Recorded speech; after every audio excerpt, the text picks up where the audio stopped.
Hello, everybody, and welcome to The Night Owl, a show that we do twice a week where we talk about all the latest in pop culture news, TV and movie reviews, gaming news, and just the general conversations of the day.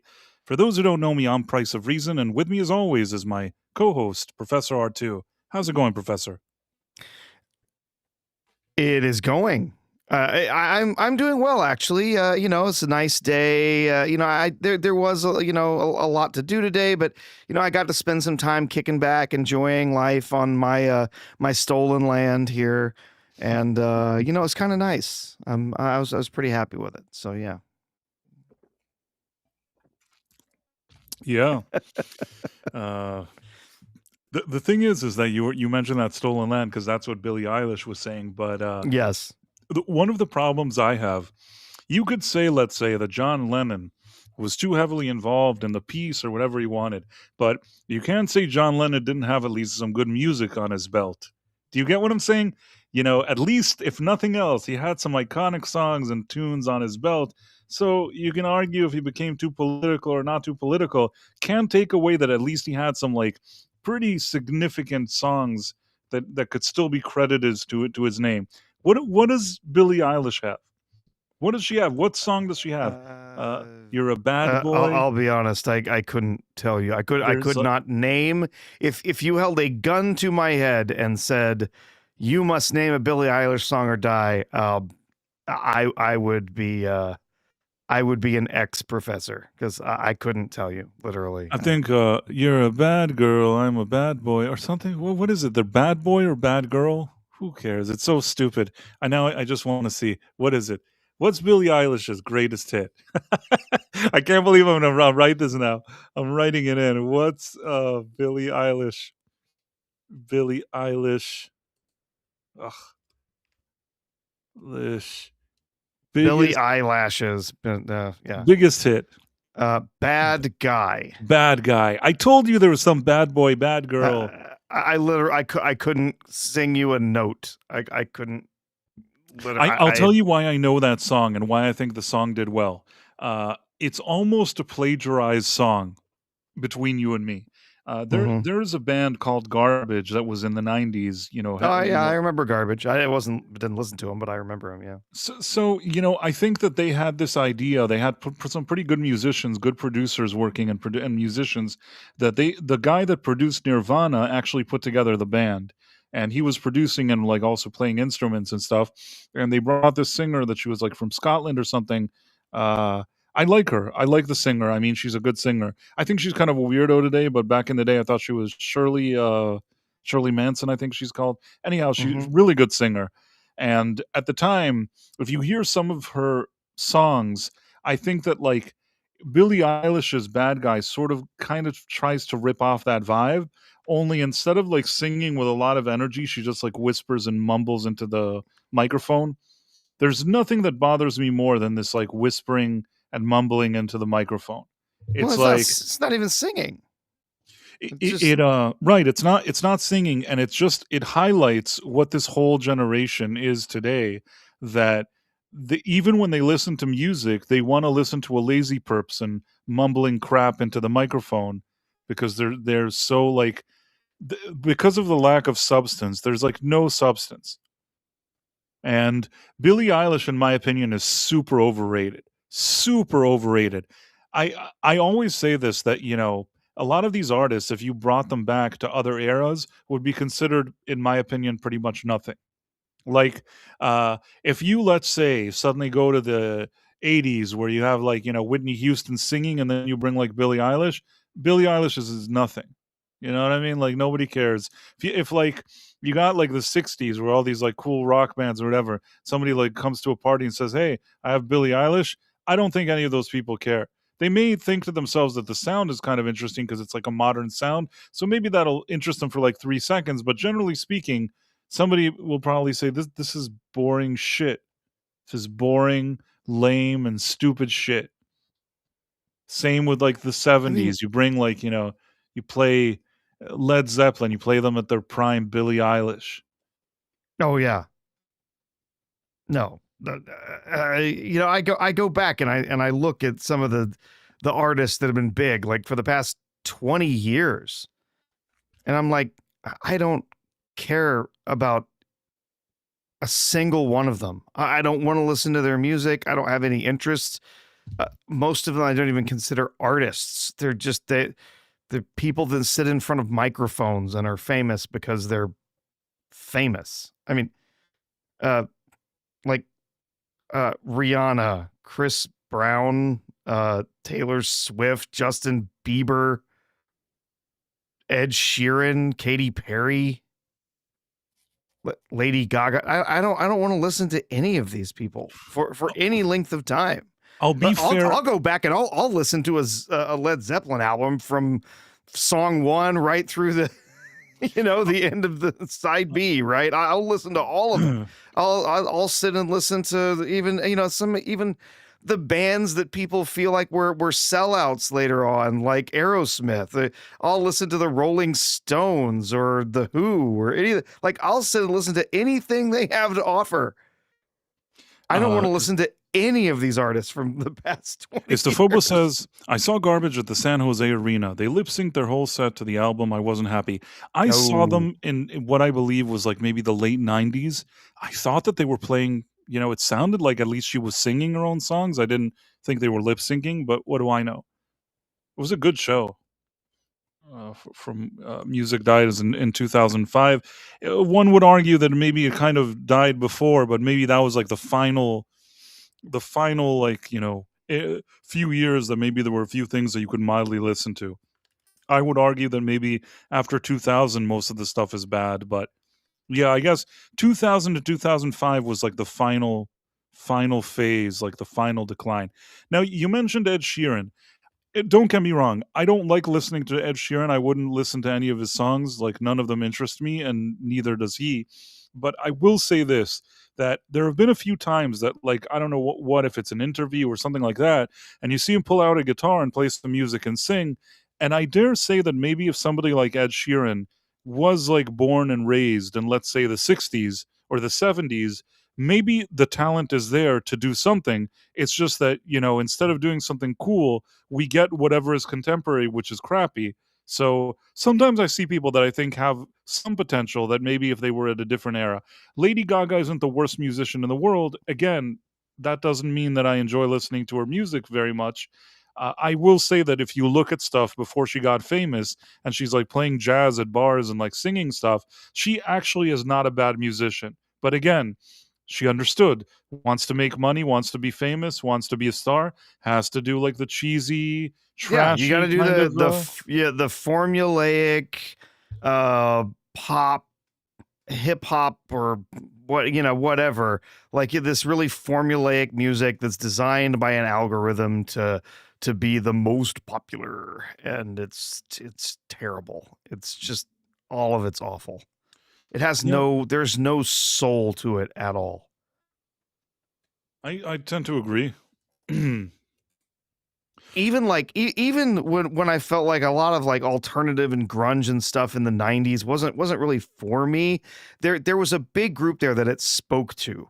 Like it wasn't just that it was the current poppy thing. Like there were people that were really into it, and it spoke to their generation, spoke to who they were and their experience. And now it's just like, poppy, whatever. It's ugh. I don't get it. I don't understand the people who like just fall over themselves over what an amazing artist Taylor Swift is and how amazing her music is and everything. It just I completely don't get it. Yep, I tend to agree with you. And I'm trying to think. Where were we? Where were we? Well, what were I we? don't know. We're talking about whatever, Price. That's what we usually do. That's what we usually do. Yes. If we can come back to Billie Eilish later if you want, or we can talk about it now. Yeah. It was on the list. We'll get back to her. So today, yeah. I think there was something that Trump was saying. Yeah, that he did an interview. I saw some of this interview with NBC. It's funny because to NBC usually like they don't do interviews and stuff. Like I was surprised to see the interview, and that Tom Llamas guy even seemed, from the clips that I saw, didn't seem too obnoxious, which was rather surprising. Yeah. How do you explain it? Couldn't tell you. Maybe they don't want to get on Trump's bad side because they're afraid he'll sue them. I mean, I don't know. Um, uh, let's I'm trying to see. find this clip. I have that clip. I was looking for some other clips, so we can play this one real quick. I can share it here. Oh, you'll have to put in presentation mode there, Price. Okay, hold on. Only the best technology. Indeed. Okay. It's a quick clip of the interview. Yeah, no problem. Let's see it. JD is fantastic and Marco is fantastic. How are they both different? doing a How are they great different? job. And I do think this. Oh, dang it. Sorry. JD is fantastic and Marco is fantastic. How are they both different? doing a How are they great different? job. And I do think this. It's a great question. I think that's your most interesting question. Yeah. I would say one is slightly more diplomatic than the other. I think they're both of very high intelligence. I mean, they will do shows. They will do Joe Rogan as opposed to the opponent not doing it because they couldn't handle it. They will be able to do whatever they have to do. I think there's a difference in style. You can see the style yourself, but they're both very capable. I do think the combination of JD and Marco would be very hard to be beaten, I think. But you never know in politics, right? They say in the age of Trump, you never know. Very, very complimentary things to say about both of them, and I'm not surprised. They have both proven themselves, I think, to be pretty capable in the public eye, public speaking, and a lot of people were very iffy about Rubio going into the roles that he's in now, and I think he's done a stellar job. Really, I think he's been relatively surprising until now. I also didn't really think much, and then he was in that role, and I actually think that he's been doing well until now. And I wonder to myself if when the time comes, if the obvious thing will happen where JD Vance will be like the candidate for president and he'll be the VP, or will there be some kind of competition between them over that top spot, or I don't know. There could be, or the two of them could get together, and there could be an agreement. Hey, if I'm going to be the candidate, you're going to be the VP. I'm going to be behind you 100%. Next, when my terms are up and it's time to support you, there's always going to be political dealing like that, right? And it all comes down to how much cachet each individual might have within the party, the support that they have, from people, the public, what kind of polling numbers they're getting, and so on. But genuinely, I think both, whichever direction it might lean, I think both would make really solid future candidates for president. And I agree with Trump that together, I think they would probably, absolutely. You never know, but I think that could probably be considered a strong, campaign. I don't know what they're going to do. Are they're going to do like Newsom and AOC on the other side, or Newsom and Crockett? Oh my God! I recently saw some new polling numbers on Newsom, and basically people were like, if he's going to be your candidate, Democrats, you are already in really bad shape. So this is. But I'll tell you this. I'll tell you the thing with Newsom is, and I keep telling you this. We understand. We know exactly what he is. We completely get it, and it's no surprise for us. But what I will say is that there are people that are kind of stupid and they don't know. And when they look at him, he can fool them. Meaning, if you don't know anything about politics and you just see a guy, you see his the gel he has in his hair, the mousse or whatever he puts in his hair, the oil or whatever it is that he has in his hair, and the suit. If you didn't hear him say one, what'd you say? Grease. It's just grease. Yeah, and I'm saying if you didn't hear him say one word, this guy, you just see pictures of him. You're not really into politics. You don't know. People tell you he's good. That he does this. He does that. He could fool a few people in the way like a used car salesman can fool some people. So I wouldn't completely. I never underestimate anybody. The easy thing to say is, oh, he'll run, it'll be a joke. But the guy, he's made it this far with basically, in my opinion, nothing. Considering how little this guy has, he's made it very far. And you never underestimate what somebody like that could do, even if we know that he's, and I've always told you this. This is beyond politics. It's beyond any political party. If tomorrow Gavin Newsom says he's like, joining the Republicans, I still don't like Gavin Newsom. You know what I mean? Like, there's nothing yeah. that Gavin Newsom could do. It's not like a Tulsi Gabbard situation, like where, I liked her. I was rather fond of her when she was a Democrat, and then I was fond of her when she wasn't one. I don't feel that way about Gavin Newsom. No. See, here's what I see my biggest problem with Gavin Newsom. Obviously, he has a terrible record to run on in California. People in California might be flummoxed by his BS, but I think a lot of people see it. They know how bad off California is. That's going to be a huge albatross around his neck. The opponent being able to say, hey, when you took over, your state had this surplus or whatever, and now it's, however many billion in the hole. Great job. You're going to do that to the rest of the country. I think there's going to be plenty of nasty stuff that could be dredged up and could just be thrown at him left and right. And he has absolutely no way to refute it. I mean, it's the numbers, right? It's there. And the real problem I see for him is that he might sound good when he's got a prepared speech. He's standing up and he's reading a prepared speech in front of a group. But when he's not doing that, when he's put on the spot and has to answer questions, has to actually like engage with people on another level beyond just him standing there as a demagogue, just spouting whatever, he completely falls apart. I just don't think he's going to make it. I'm not even sure that he'll make it through the primaries. I think other people in the primaries will be destroying him in the Democratic Party. That is if the Democratic Party actually holds a primary, because we all know that they might be Democrats in name, but they absolutely don't believe in democracy when it comes to picking their candidates. So, yeah, that's true.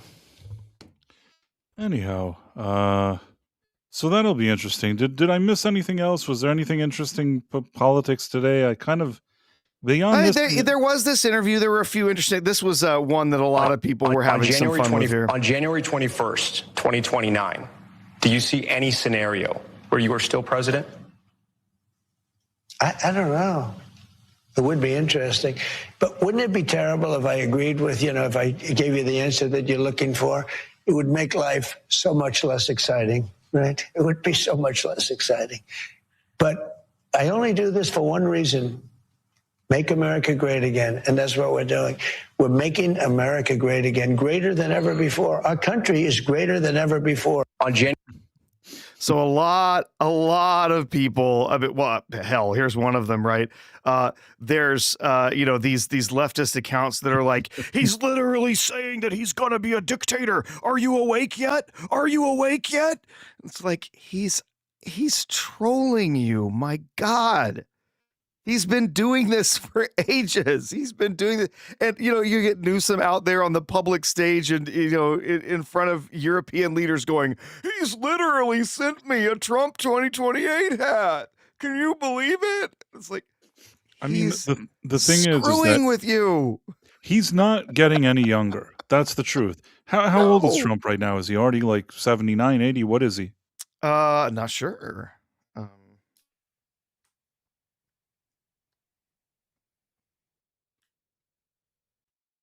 Let's see.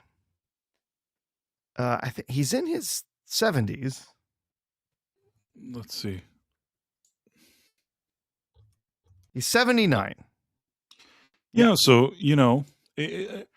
when you get to the age, like, when you're in 79, 80, whatever, when you're in that, like, kind of age group, every year is significant. To think that at age, I don't know what, that like at age 82 or whatever it is, I don't think it's realistic to think that he would still run more. I think that, he's doing this. Even this, it's not easy. It's not easy, if I had a family member or something like that and said, "Hey, I'm 79, should I run for president?" I would say, "No, I don't think you should." You know what I mean? It's not an easy thing to do. Uh, it's a job with a lot of responsibility and a lot of pressure, and I think that it demands a lot of a guy who's 79. It does, yeah, absolutely. And Eh, I genuinely do think he understands that. I do. This whole thing with messing with people. "Oh, I'm not going to tell you if I'm going to run or not."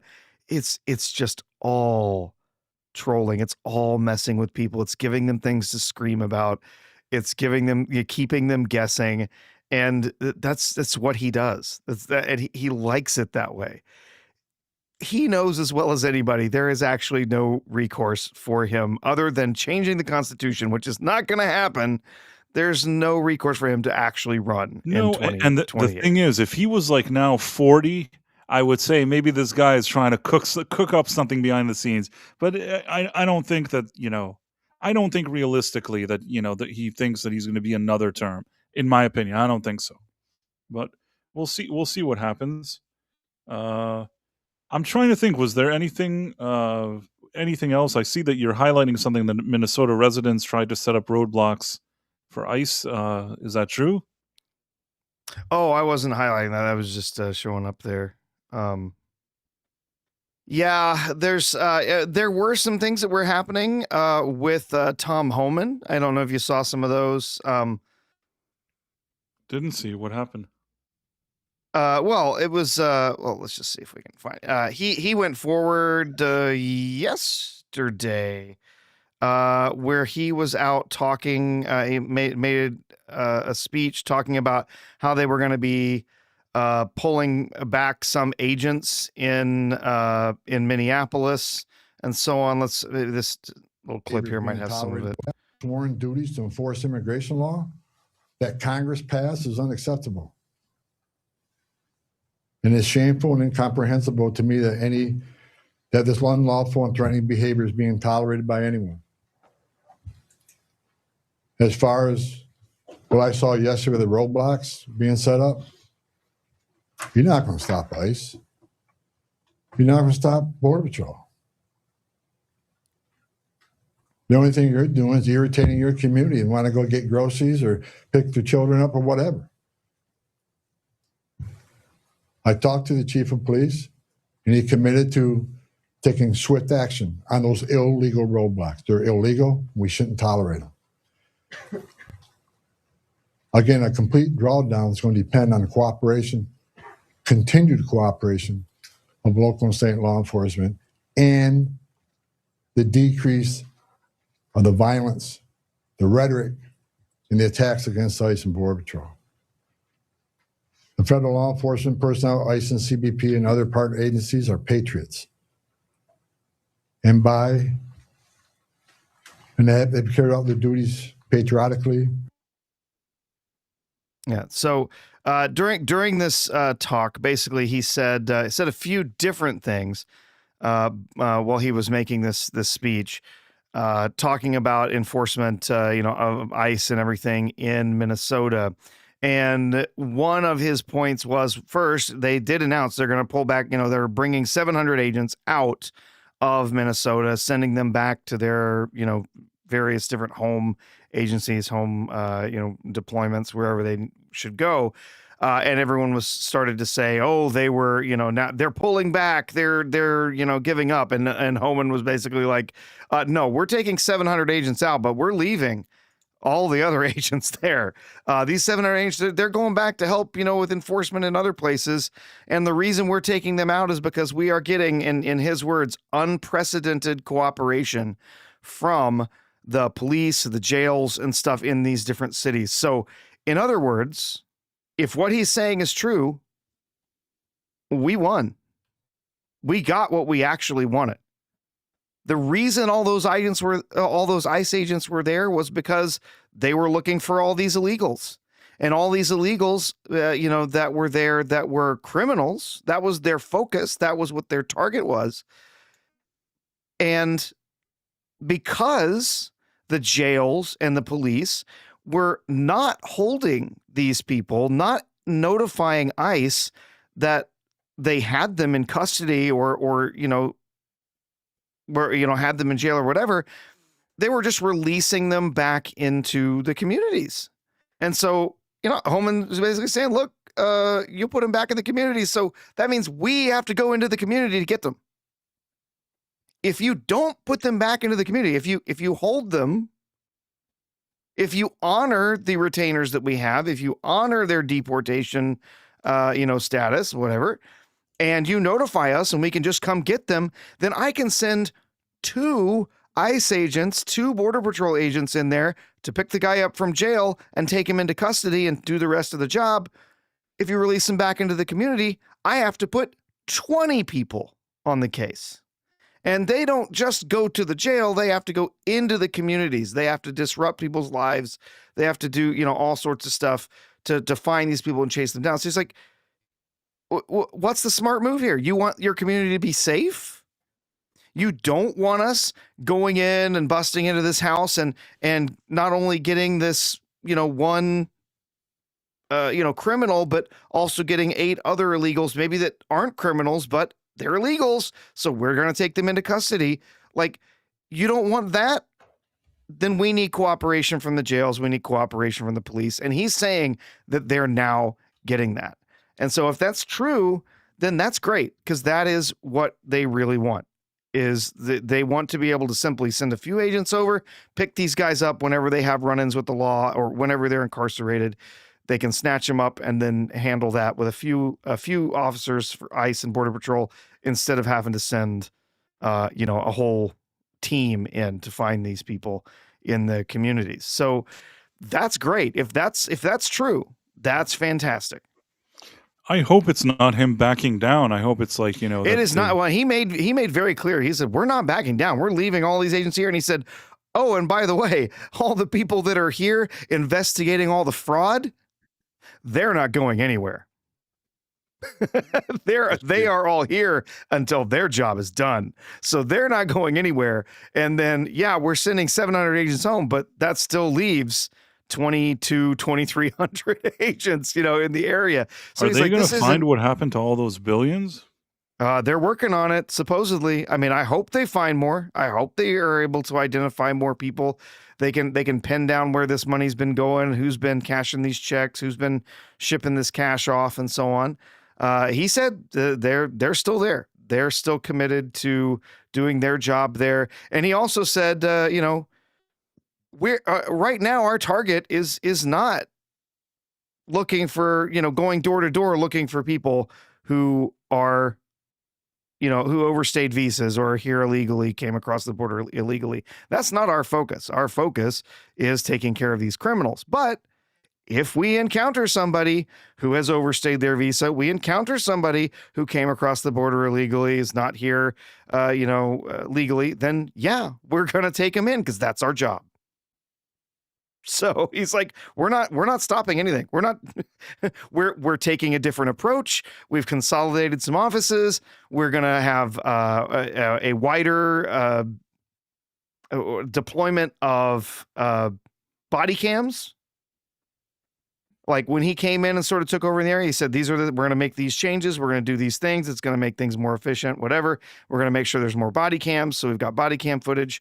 But he basically said, look, we're not going anywhere. If you really want people to be safe, you want your community to be safe, then stop agitating and, assaulting the officers. If you want to peacefully protest, you go ahead and do it. You can say all the things you want. You can wave signs. You can do all of this stuff. But when you start having, physical encounters with our agents, things are not going to go well for you, period. Like he's not, in his words anyway, he's not. No, I heard what he said, but I hope that, I don't know. I just, I hope I know what you mean. Yeah. You never want to. Maybe it is just words, right? Is what you're saying. Like win, and speaking of let's look at the Dead Man super chat for $4.99. Oh, the Dead Man has his own channel for Star Trek, friend of the channel. This line from Starfleet Academy sums up the show perfectly. Can't be asked to take anything seriously for even an hour. What ridiculous people you all are. Yes. Yeah, I did not Uh, the irony of that line did not get past me. Yeah, I agree. I thought that was pretty bad. I agree. So, basically, we have this. What was I gonna say? Speaking of all this ICE stuff, you had the Grammys and they all kind of blabbed about ICE and all that stuff, and Billie Oh, good Eilish made a grief. fool of herself.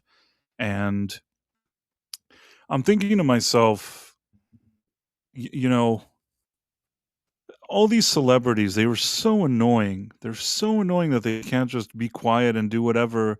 I mean, I think we kind of touched upon this last time. That I just they're so out of touch with reality. And I don't know. I read something. I don't even know if this is true. I couldn't tell if this was like a real story or was some nonsense that George Clooney said. Is this a rumor that he like some contract with Paramount was canceled because they said that they wanted him not to talk about politics? Did you see that? I don't know if that was like a No. funny parody or if it was real. Did you see this thing? No. I maybe I'm wrong. Let me see. George Clooney, Paramount.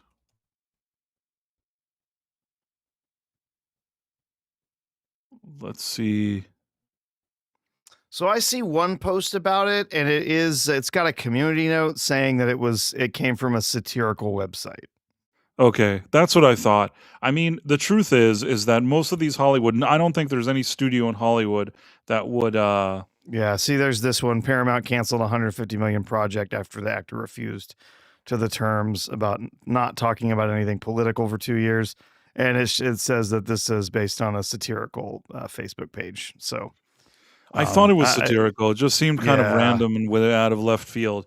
But yeah, I mean, I'm also looking now. It comes up that he said he left. He relocated to France.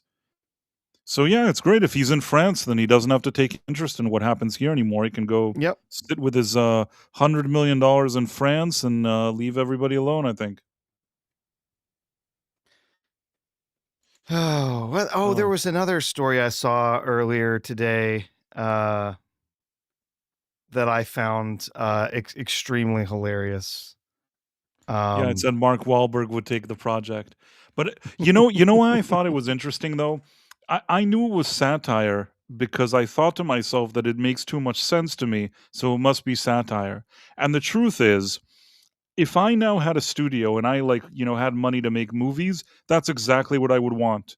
I would tell people I would rather go to like relatively unknown actors and tell them you want to be like in these productions, you want to be on this show, you want to be in these movies. No, I don't want to hear any bullshit.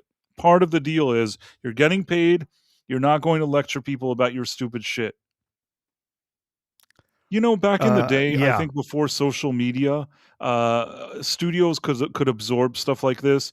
Because even if some guy said something to some newspaper, nobody had the time to get that newspaper to think about it. The traveling of information was slow, and people that just wanted to go see a movie didn't know every stupid thing a person said. In addition, I also think that Hollywood themselves, the people there, didn't say as much. Hmm. So it was a combination that they weren't as vocal, and at the same time the information didn't travel, so it wasn't such a big deal. From the time that you had social media and all these celebrities think that they can go lecture and just they become activists, it's only hurt them. The very thing that was interesting is that they were these kind of people that are mysterious and you don't know them. They're glamorous. They're people that are distant from you, and not knowing what was behind the curtain gave them like this kind of mysterious feel. Oh, this guy. Oh, this actress, this actor. But today, you just look at them and you're annoyed. And I think that this annoyance carries over later when you see a movie and you see like it stars Mark Ruffalo. You're probably not going to rush to the theater to watch it. I think that I was on was it HBO Max? I don't know. And I looked through it and there was some show with Mark Ruffalo, and it was saying that people are watching it. It's like no, on the charts or whatever it is. I saw Mark Ruffalo's like stupid face on the thumbnail. I couldn't click play. Can't click it. I'm sorry. He looks like such an idiot. How am I going to watch this shitty movie? Sorry, I what were you going wouldn't to say? bother. I wouldn't bother. No, just yeah, kind of on the same level, talking about all of these celebrities that really should just keep their mouths shut. Remember how Ellen DeGeneres was so angry about Trump being reelected that she was fleeing the country? She was going to get out because we Yep. now live in a totalitarian government with a dictator, and it's time to get out of the country for your own safety. Yeah, she just bought a new mansion in California. She's moving back. Yep.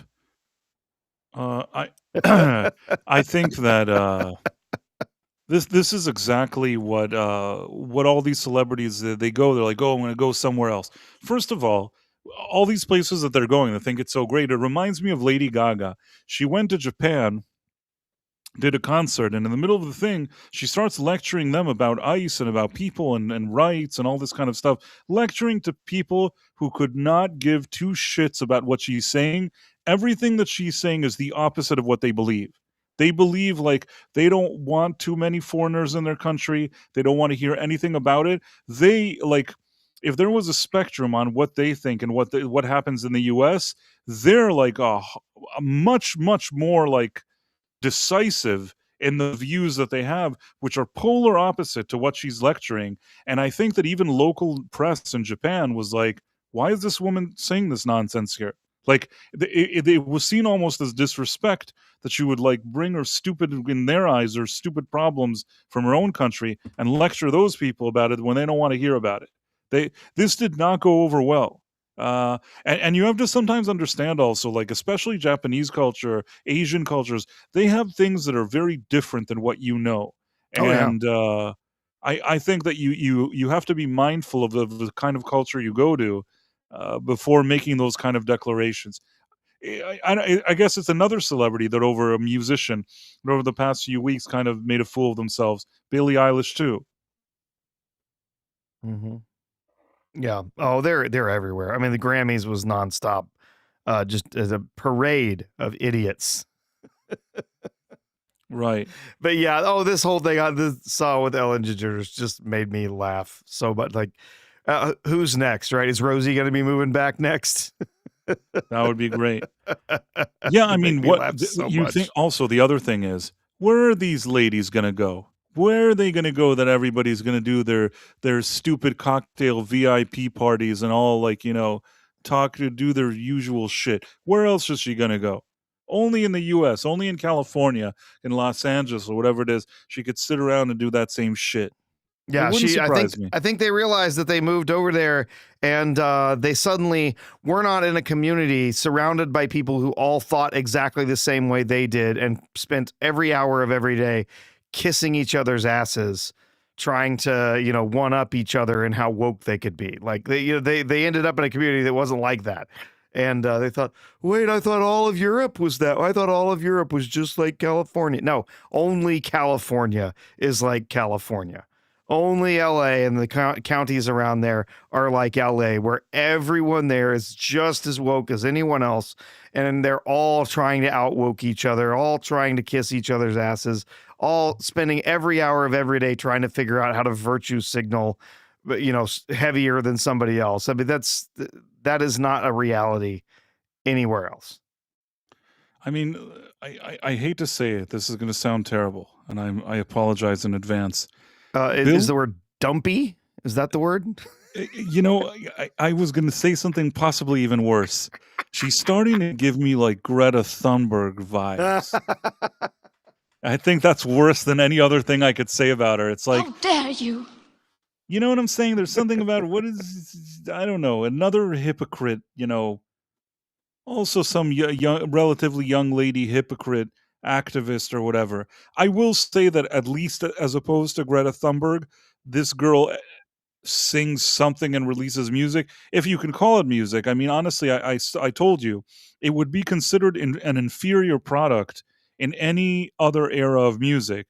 It can only thrive in this era today. It can thrive in the Starfleet Academy generation. The TikTok generation, you can somehow release music from her, and people will like it. And yeah, I mean, listen, there have been times where there maybe were female pop stars or whatever it is that, they don't always have to look $1 million.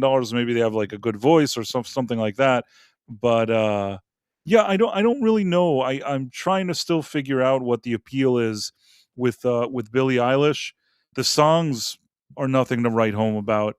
She herself, like I said, mumbles into a microphone. And yeah, I mean, I'm trying to think of something good to say about her, and I'm really struggling here, Professor. I got nothing, man. I mean, I think her dog is probably nice. That's positive, right? I mean, what kind of dog? I don't know, he seems like a nice dog. People were saying that they feel bad for the dog. I hope she at least is nice to her dog. These are a few dogs that she has. Do you see it? Yeah. Oh, yeah, that's what I thought. Pitties. Pit bulls. Yeah, it's fine. I have nothing against No, her dogs. that I bleep and hate pit bulls. That pit bulls should not be a thing. I don't mind if people want to keep their pit bulls. They should not be allowed to breed as a as a type of dog. They should not exist anymore. Like if you see that someone was attacked by a dog, you can put your money down that it was a pit bull that attacked them. I told you this They before. are bred to be violent, and they should not be allowed to be bred. I don't care if people want to love the dogs they have. I'm not saying we need to kill any pit bulls or anything out there, but allowing them to be bred any longer should not be allowed. These are dangerous animals. I mean, just recently, I think I told you the story that like I was left at a friend's house with this kind of pit bull that became very angry once the friend left. I remember telling you this story, right? It's not my imagination. I'm not sure I remember. I don't know now. It's such a late hour. Sometimes I don't know even what I'm talking about. But if I have already told this story, I apologize. But what happened was I was visiting a friend, and he had this kind of pit bull dog. And whenever I was there all the time when my friend was around with the dog, and the dog was the sweetest dog. He's bringing him toys, he's rolling over, he's like making these sweet faces. He's the nicest dog in the world. And then I think my friend had like a flat tire. He needed to replace a tire. He needed to go to the tire shop for not for too long. And at the time, I also, I was a bit under the weather. I had been traveling to visit this friend. I was a little bit under the weather. So I'm like, you go do the tire thing. I'll just kind of chill out here.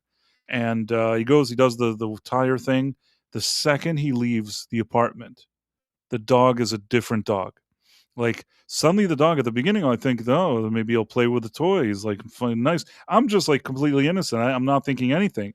The dog just like walks up, but then like he kind of, walks closer and he's like, next to me and looking at me, and I can see in his eyes that he's not happy anymore.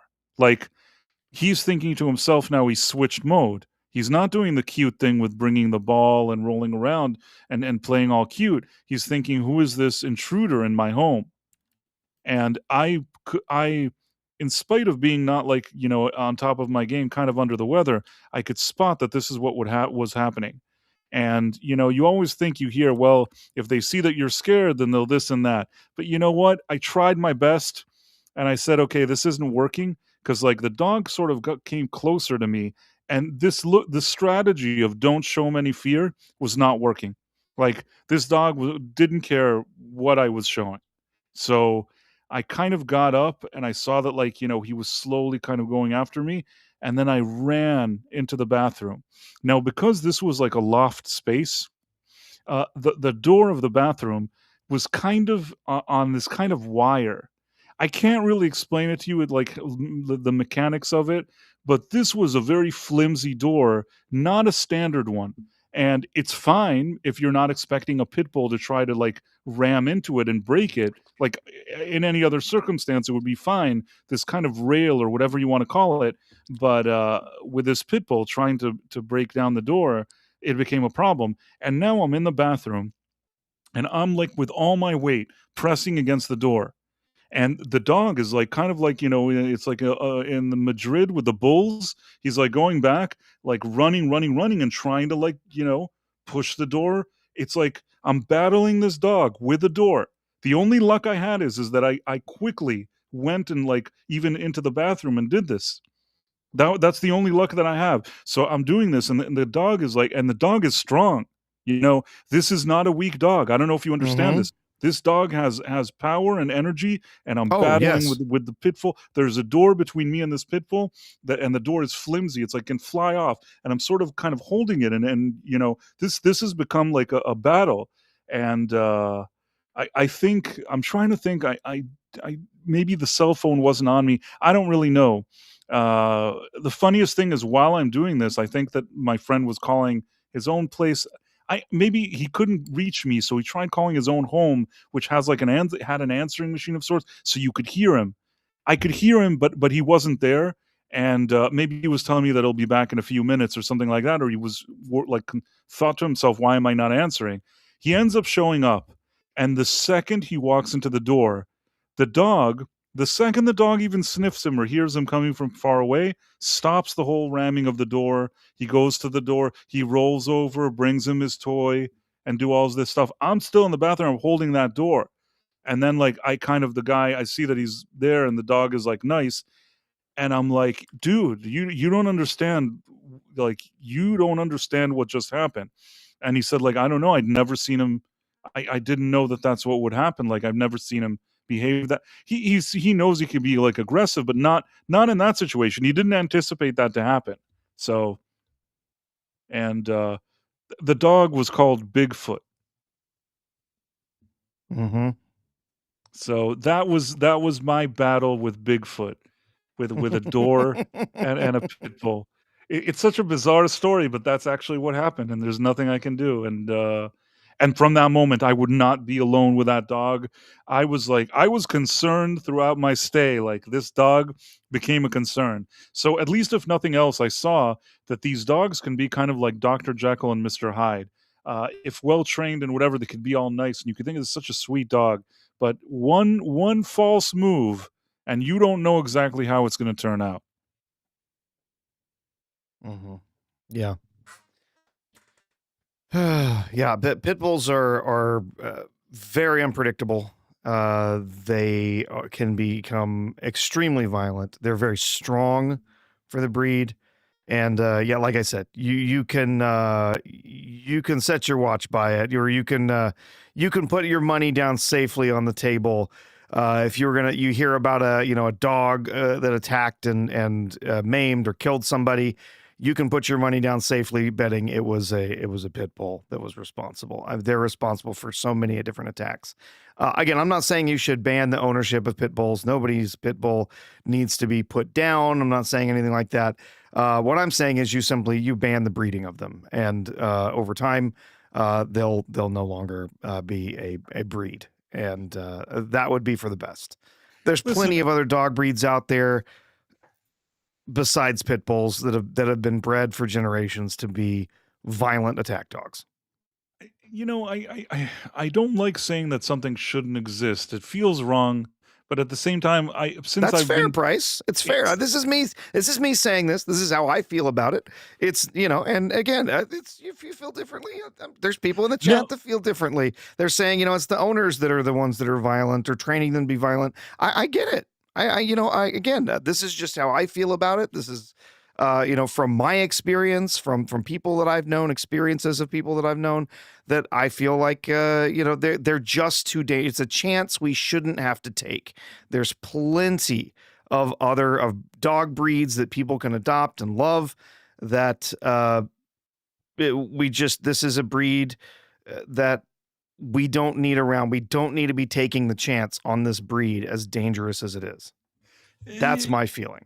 Istafobos says when the alpha leaves, the pit becomes the alpha. I agree. That's pretty much what happened. And the interesting thing is how the dog behaved before he left, how he then behaved when he left, and then when he came back, how he went back to the other mode.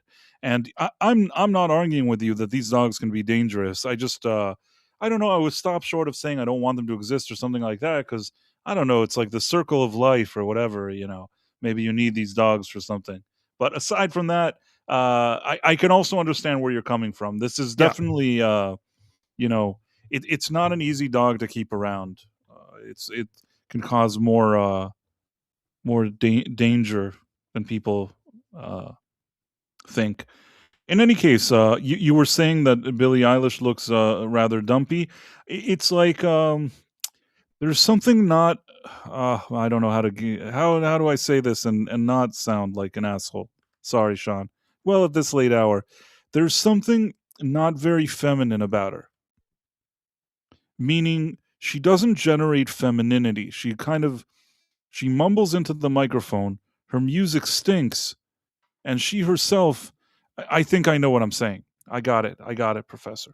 Sometimes you have like one of those kind of artists that sings, and you don't like the music. You think it's crappy, but you say, well, maybe she looks decent. You know what I mean? Like I don't know why Robot Head always brings this up, but like Kylie Minogue, okay, growing up, she had some songs, not necessarily my favorite songs in the world. She did look nice though. At least she had that going for her. You know what I mean? Like it's at least a bonus. Maybe it's not the best music, but you say, well, at least she looks nice. But in her case, her music stinks. She mumbles into the microphone, and even in this department, she's kind of, nothing special. Mm-hmm. Yeah. So at the end of the day, I'm thinking to myself, then what is this? Why do people like her so much?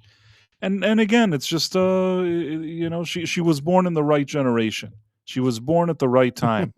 Uh, this is a great era for like loser artists that suck, can't do anything good, and sound awful and are super annoying jackasses. This is their era. This is their time. Like when she was talking in that Grammys, you saw like Sabrina Carpenter. Another stupid thing, Sabrina Carpenter. Tried once listening to that. That is shit, man. Sabrina Carpenter and Billie Eilish. Those are the worst. Same with Taylor Swift. I was saying about like taking these kind of music and going back in time. Taylor Swift as well. Throw that in there. Taylor Swift, Sabrina Carpenter, Billie Eilish. You travel in time. I'm Dr. Emmett Brown. I'm throwing them all in my DeLorean, taking them back. Like I'm going to the '60s, and I let Taylor Swift sing. I don't know, do stuff. I don't think anybody cares about her. I think that nobody gives a shit. '70s and the progressive rock, late '60s, early '90s. Taylor Swift would be nothing. Same with Billie Eilish. Same with all those annoying, shitty. Sorry, Sean. She's more manufactured than Lady Gaga.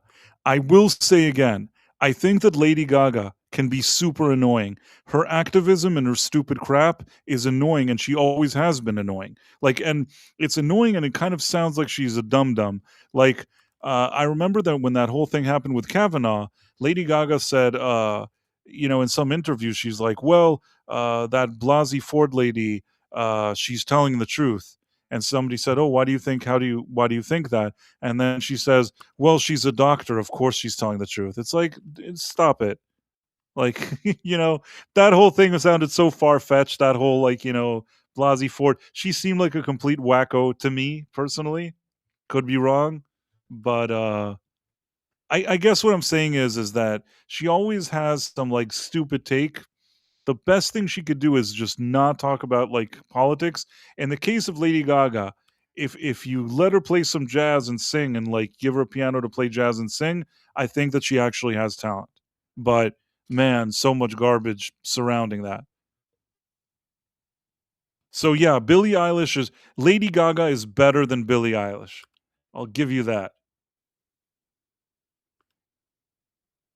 Hmm. They wouldn't last a street corner performing for chump change. Yeah, exactly. Like I even think that amongst like the hippies in the '60s, like Taylor Swift is sitting there.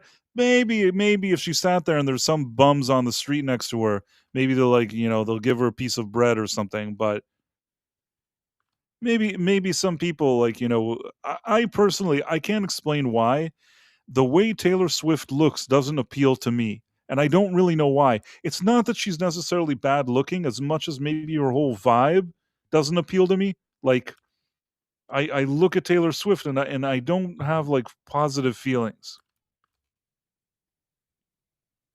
Do you get what I'm trying to say, No, Professor? I totally, yeah. Positive feelings are the last thing. She doesn't give a positive vibe, yeah. So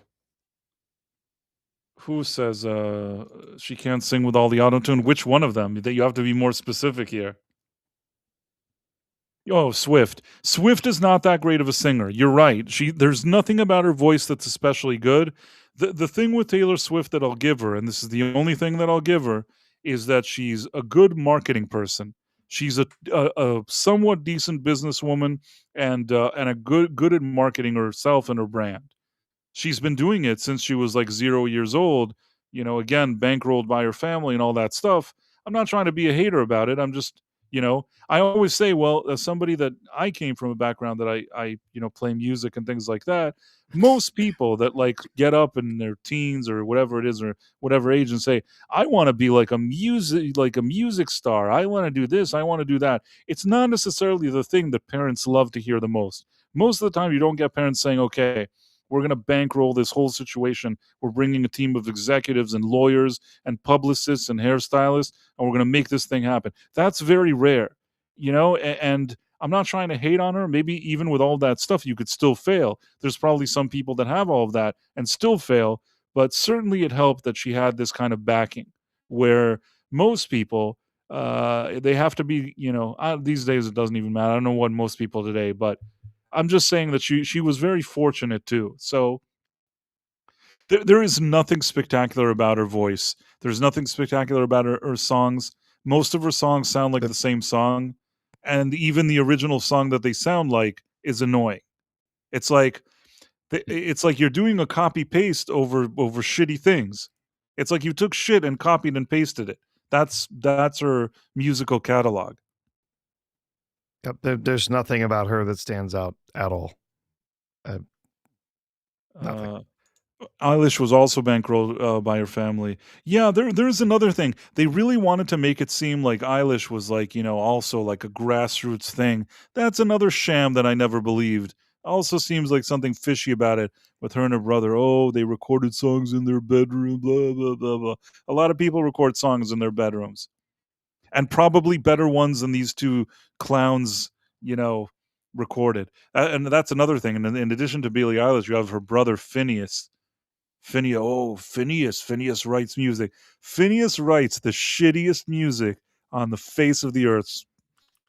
That's what I have to say. So people are saying, why are you picking on Billie Eilish and not on Phineas? Phineas sucks too. They both they both Horribly. are subpar and would not be considered acceptable music or even mildly, not even mediocre in other eras. It's in the TikTok generation that things already sound like a ringtone, like some stupid, like a background music, stock music for like an app that sells you medication. During this era, both Billie Eilish and her brother Phineas can thrive.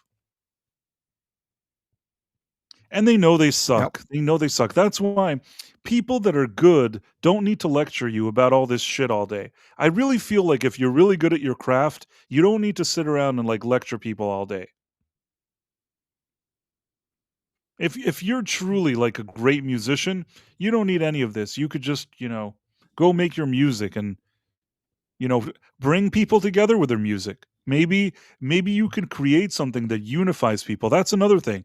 Back in the day, people didn't agree on everything, but you went to see a movie and the movie was like, sort of like neutral ground. You watch the movie, everybody's sitting there having an experience. A lot of times it would bring people together. Same with sports, same with music.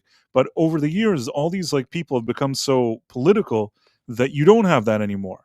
That That's gone out the window. So now all we have is just a bunch of assholes lecturing us. And that's why everything is pretty much crumbling, I think. Oh yeah, these are talentless hacks who've been propped up by the industry because they look the right way, or they say the right things, or they've got the right connections. Talent? What talent? You got nothing. Yeah. And sometimes you also have situations where I think that somebody that had a talent once, maybe now has become an activist. A lot of times, the ones that become an activist, their career isn't where it used to be. Just for example, Susan Sarandon used to be put in movies and stuff, but now she's not really getting roles and whatever. So all day she talks about how much she loves watermelons. Got to talk about that. And that's all she talks about. She doesn't do anything else. That's her life now. Like, watermelon enthusiasm is at the center of her life now. And then look at somebody like Robert De Niro. He was a talented actor for many years. He doesn't really get roles today. What does he do? Trump this, Trump that, Trump this, Trump that. Coming from a guy who, I dare say, it's not that everything about Robert De Niro is squeaky clean. So considering who he is, I don't know why he has to sit around and whine about like Trump all day. But the more these people have nothing to do, even the ones that were once something, the more they fall into this trap. And some of them just get sucked into it because of their cocktail parties and all this weird shit. I only wish that I was still invited to parties like this, because I think that I offered a counter. How do I explain it? I was like the counterculture at these parties. I offered a different perspective, which nobody listened to, and probably annoyed everybody, but they could have benefited. So many people could have listened to me and benefited. Karate Werewolf has a good point. What is it? Music is disposable now with the advent of streaming. There's nothing that makes any real cultural impact for more than a week or two, feels like, unless you're Taylor Swift and you have these legions of fans. Like, yeah, it's just, oh well, here's the hit this week, and then we forget about it and we move on. The Dead Man 79 says Kurt Cobain was the John Lennon of our generation. I don't know if that's exactly how I would categorize him. I'll tell you this, I don't dislike Kurt Cobain, but for me, I feel like he was an important door opener to things that spoke to me more than him and Nirvana. Meaning, when it comes to music, I rate Alice in Chains much higher than I do Nirvana. Alice in Chains is another level of a band, maybe without, Kurt Cobain helping open, or basically opening that door, busting that door wide open, maybe Alice in Chains wouldn't have been able to enter that door. But, Alice in Chains, I think Lane Staley is a better singer than Kurt Cobain by a country mile. And Jerry Cantrell on guitar puts to shame anything that goes on there, in Nirvana. And the harmonies and the kind of level of music making that went on in Alice in Chains, a whole different level. In my opinion, I'm a musician. That's my opinion. You could agree with me or not. Sometimes it's a matter of taste. I'm not dismissing. I'm not saying that everything Nirvana did was bad or that Kurt was bad. I'm just saying that, in addition, let's look at something like Soundgarden. When it comes to singing, Chris Cornell, that guy had a voice. With all due respect, I thought that Kurt Cobain had character and was a cool voice, but, you could argue that maybe not every Soundgarden song was was the best, but I think that you can't argue that Chris Cornell wasn't just a phenomenal, almost like a generational talent of a singer. So you had that. But if Kurt Cobain didn't do Nevermind with Nirvana, didn't open the door, didn't do that thing, probably those guys also wouldn't have had that kind of opportunity. So you have that. You have like Pearl Jam, which unfortunately they only really started off well. Uh, Pearl Jam, their first album, is one of the best first albums I've ever heard. The problem is that I don't want to be mean. It's not that I'm trying to throw anybody under the bus here. The problem is that then this is just allegedly, and it's just my opinion here at Price of Reason Studios. We only share opinions.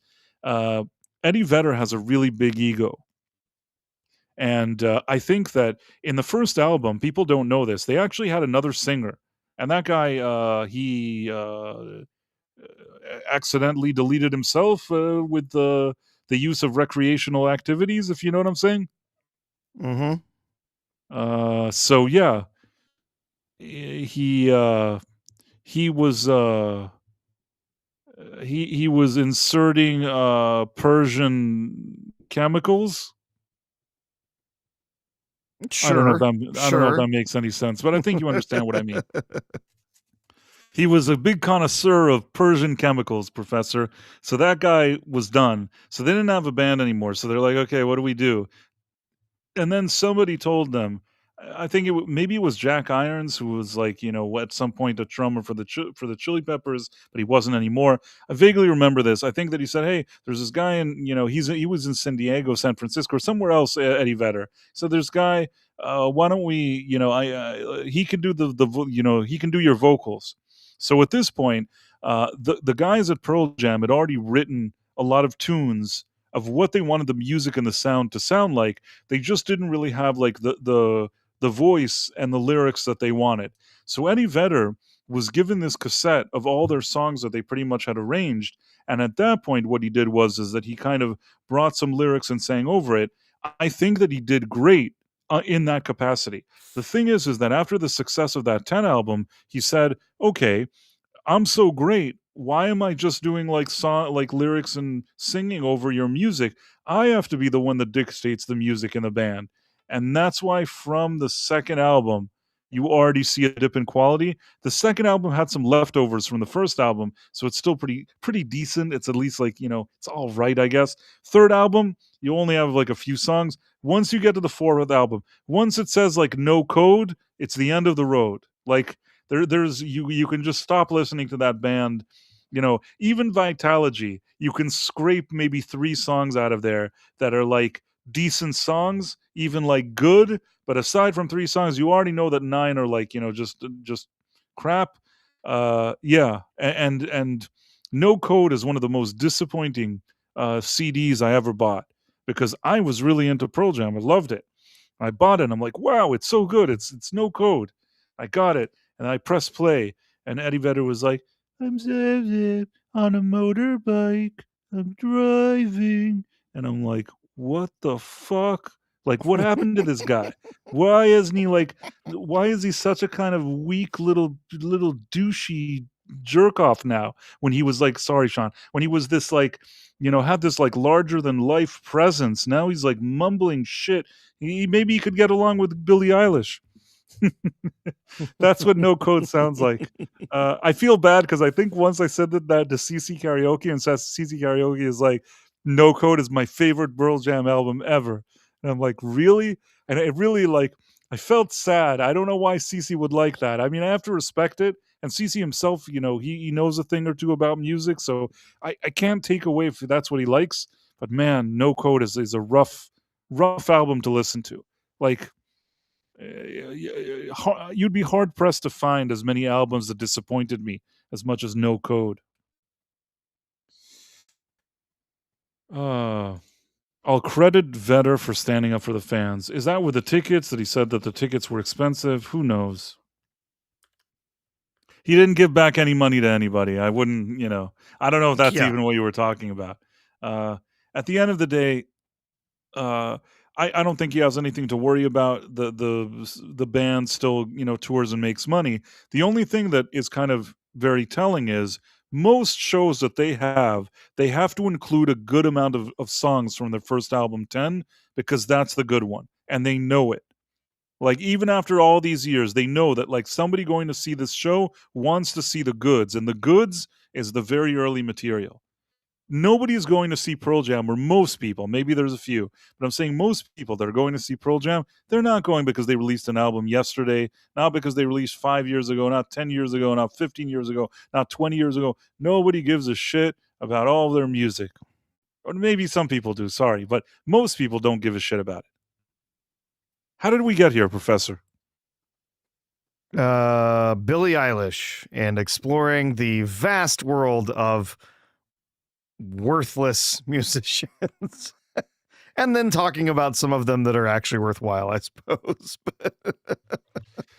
Freddie Druger 8949. We played at a coffee shop called Common Grounds. All crazy times. Interesting. I'm trying to think the last time I performed, and not karaoke. I mean, like actually with the band and really performed. I'm trying to think when this was. Man, I can't think of it. It's been years. It's been years. Fuck. When was it? Could it have been maybe like 2010 or 11 or something like that? I don't think that I've. Okay, there was one case. One case I think this happened maybe in like 2016 or 18 or something like that. There was one situation where it was sort of an open mic night, but it was at least at a bar that people were getting up and performing.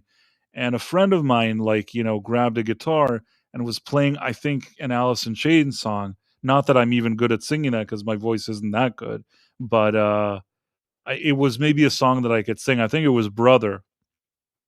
You know which one? You don't listen to any of that, do you, Professor? Not really, no. So, yeah, The Brother is a good song, and I think that that's one that I was able to sing. So I did it. I sang that song. That's probably the last time that I performed anything. Original music, probably significantly longer. It's okay, though. I mean, at least I have in my memory banks that, like, I stood on a stage in some different venues and I performed music. Sometimes there were, some people there, but if we're lucky, we're talking about like a good event would be like hundreds of people. It's not like I'm like selling out stadiums and stuff. Yeah. My sister and her husband are huge Pearl Jam fans. They've been to a number of their concerts, but it's not never been something I've been into. So, hey, Price, you're not following Billie Eilish. What does that mean? You're not on your screen. You're not following Billie Eilish. I see. On no, X. I don't. It's not for me. Anyhow, back to what's our docket? What's going on? Oh, the next thing on the list is where we don't want to go, but my God, we're gonna have to go there. Oh, okay. Starfleet Academy. We do have some super chats if you want to grab those first. Yes, I will do that. Sorry, I don't know. I hope people weren't like snoozing now when I was saying all this weird shit. No, you love talking about music. I don't have a lot to say about it, but I mean, it's one of the rare things that I actually know something about. So yeah, I know. I still find it hilarious, like how much you know about it and how little I actually know about music. It's okay. There's a lot of stuff that you know better than me. I like the Who. There's nothing wrong with the Who. The Who are good. I like the Beatles. The Beatles are good though. Those are good and things. The Rolling Stones. The Rolling Stones, I'll tell you what I think. And I like Boston. Boston is Boston more than a feeling? What's Boston? Yeah, more than a feeling. I mean, and they're honestly, I say I like Boston. It's really just their debut album, which is one of the most incredible like debut albums ever made. And then after that, their music slowly just tapers off to where no one cares anymore. But that debut album with More Than a Feeling and a whole bunch of this is amazing.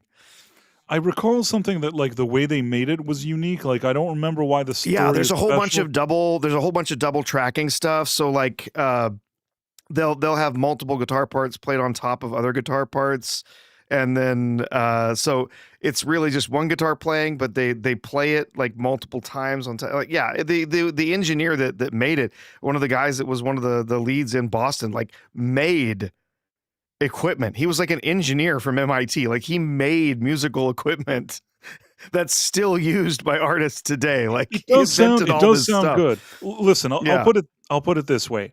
I don't sit around and listen to Boston all day, but if No, a no, and I song don't either. That's if just, I was just one of the names that popped into my head. but I will say this, if a song of theirs comes on, they're not a band that I think that doesn't know how to play. Meaning, I don't think that they're losers. It's just like not exactly like the every song is like a winner for me personally, but I Yeah. could see why somebody would like them because if nothing else, super professional. You could tell that Yeah. there's talent there. It's not like it. I don't listen to it and think it's garbage. You know what I mean? So Boston is legit. It's just not my personal preference on the top of the list. I don't dislike it. The Who I think are they're actually quite good. Uh, Beatles, of course, I like. The Stones. Mm-hmm. I'll tell you what I think about the Stones. I have a very controversial thing to say. Probably shouldn't say it.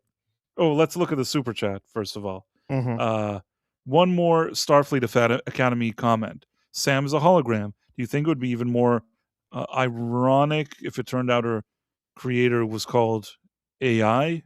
Al. Al? Yeah. Hologram. Ah, Sam and Al. Al. Okay, yeah, I Yeah. got it. Oh, I got you. Yeah, that was a joke for I, me, and it kind of went over yeah. my head. I honestly, it was weird. I thought the voice of that of the whoever was talking to them, like it's the credits aren't up anywhere yet for me to really find it, but the voice of her creators or whatever, the people back on her planet, sounded a lot like Chiwetel Ejiofor, the actor, but I couldn't tell, like, because it's so manipulated, right? So I Right. don't actually know who it was supposed to be, but yeah. So, okay. So that was good. Thank you, the Dead Man 499. A friend of the channel. Thank you for the super chat. Karate Werewolf also sending super chats. Also the greatest screen name out there. $2 Canadian. Did you see Iron Lung yet? Thoughts. So here's the thing. I haven't seen it yet. I'm going to see it. I actually I was very busy and I was considering going this past weekend, but I didn't get a chance. But what I will say is that it's become clear that the industry, like the entertainment industry, is worried that this guy who's like started off as a YouTuber and funded his own movie. Apparently, people are enjoying this movie. He was actually doing well, like on the box office charts, and they just removed him. And I think that's really awful. Like I don't understand how they could remove a movie that's doing well. I understand why they would do it. I just don't understand how they could explain it. Mm-hmm. Let me see if I can look at the numbers now. If it's gone. Okay. It's back. So I don't know what happened, but apparently like at some point they removed it. Now at least on the numbers I see it's here. It's seems to be doing well. People are enjoying it. It's making money. And let me look for a second. Iron Lung, what was the budget? I wonder what the budget is for Iron Lung. I have to go see that movie. $3 million. I mean, this is a huge win. Mm-hmm. If it costs $3 million to make and already the worldwide box office is $26 million, it made probably more money than most Disney movies made this year. And a lot of those Warner Brothers things made more money than Superman. And Mm-hmm. so you see, that's one. I guess what he was feeling was a win, that he was like doing better than Sam Raimi's Send Help. I liked Send Help. I thought that was a fun movie. I enjoyed it. It's a fun Raimi movie. I don't know how well it's going to do, worldwide. The thing is also, I think that the budget was much higher than 3 million. Let's see. Send Help, Sam Raimi budget. Well, I'll tell you this much: Iron Lung has done significantly better than Shelby Oaks. You know what? I didn't. A lot of people jumped on the bandwagon when that guy made the movie. I'm not a fan of his. I saw the movie and it wasn't a great movie. Kind of annoyed me. But with the modest budget that he had, even though it sounds like this guy with the Iron Lung did a much better job, still with the money that he had, that I don't know if he had like 1.5 million or 2 million, it's really not a lot. I saw some ideas that I didn't think were terrible, some isolated scenes that I thought were kind of well put together, but a lot of nonsense, and the movie for large stretches kind of annoyed me. I So don't know. after various different funding sources, both the stuff that he raised, outside, and money that he got through more traditional channels for funding his movie, Stuckman's Shelby Oaks cost $2.8 million All right, so I guess Markiplier, whatever his versus name is. Markiplier's $3 million. So And it only made Shelby Oaks only made a worldwide box office of $6 million. So, yeah, Iron Lung has obliterated that movie. well, I mean, okay, it doesn't surprise me because I didn't think that Shelby Oaks was especially good. I just didn't feel like completely like demolishing the guy, because trying to put together something, a smaller production, trying to make a movie happen, it's not an easy thing. It does sound like this Markiplier guy is better at this. And yeah, sometimes people are different. Not everybody's the same level. I mean, if I try to make a movie now, and you know, right next to me, like Spielberg is trying to make a movie, even today, probably his movie would be significantly better than mine. I mean, yeah, sometimes people have different levels of talent. So whatever. I'm not hating on Chris Stuckman for making a low budget movie. It wasn't that great. It wasn't, to put it mildly. But I I'm love looking. low budget films. I think there's been some amazing low budget movies that have been made. You can do great. You can do great work even with small budgets. I think small budgets, in fact, even help people be more creative. They help them to really find unique solutions to problems because they have to deal with the limitations of those budgets. Yeah, it shows up on screen because maybe you don't have the best cameras. Maybe you can't afford the biggest sets. You can't afford to finish them as well. But at the same time, again, like there's a lot you can do to stretch that budget and make something great with smaller budgets. It's just a matter of frankly, it's a matter of talent, and I don't think Stuckman has a lot of talent. No, I don't really think so either. But I don't know. I don't like hating on people that try to pursue a dream or do something. Hey, he made a movie. I haven't.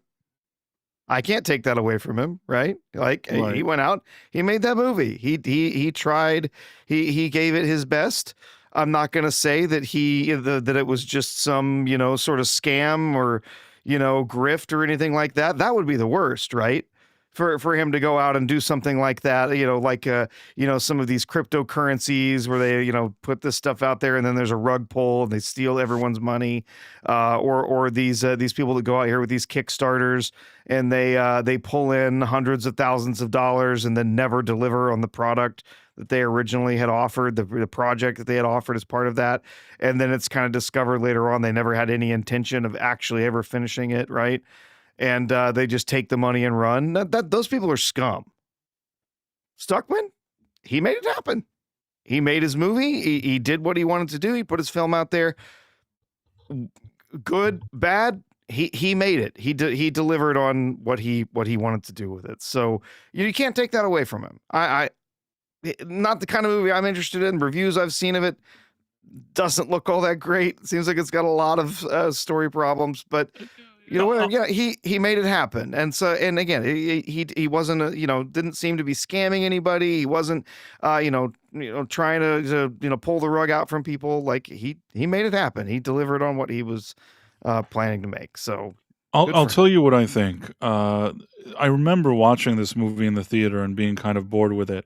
What basically happened in that Shelby Oaks movie is that for large stretches at the beginning, it's this kind of like phony baloney documentary. I personally just don't like that style to begin with.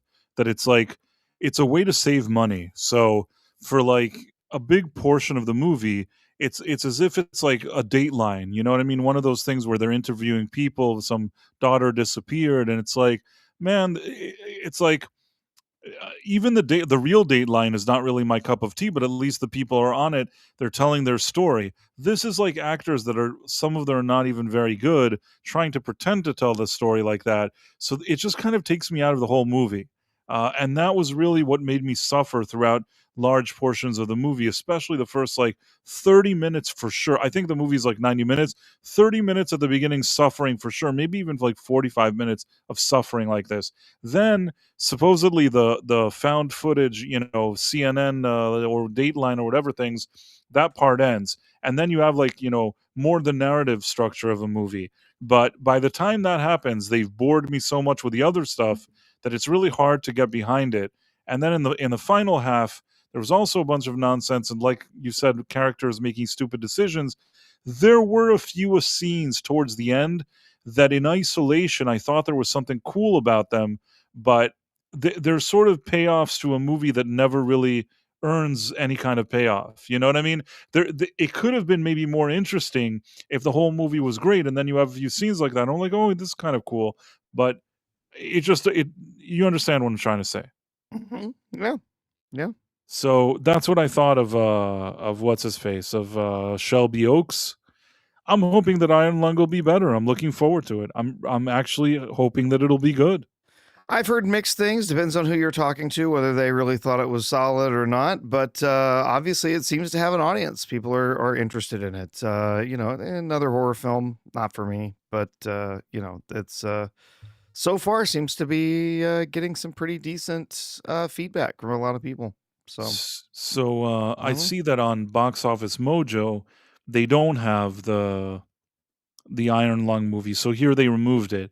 And I guess this Markiplier guy was saying something on YouTube. I didn't see his video, but he was looking in the chart and like he doesn't see himself.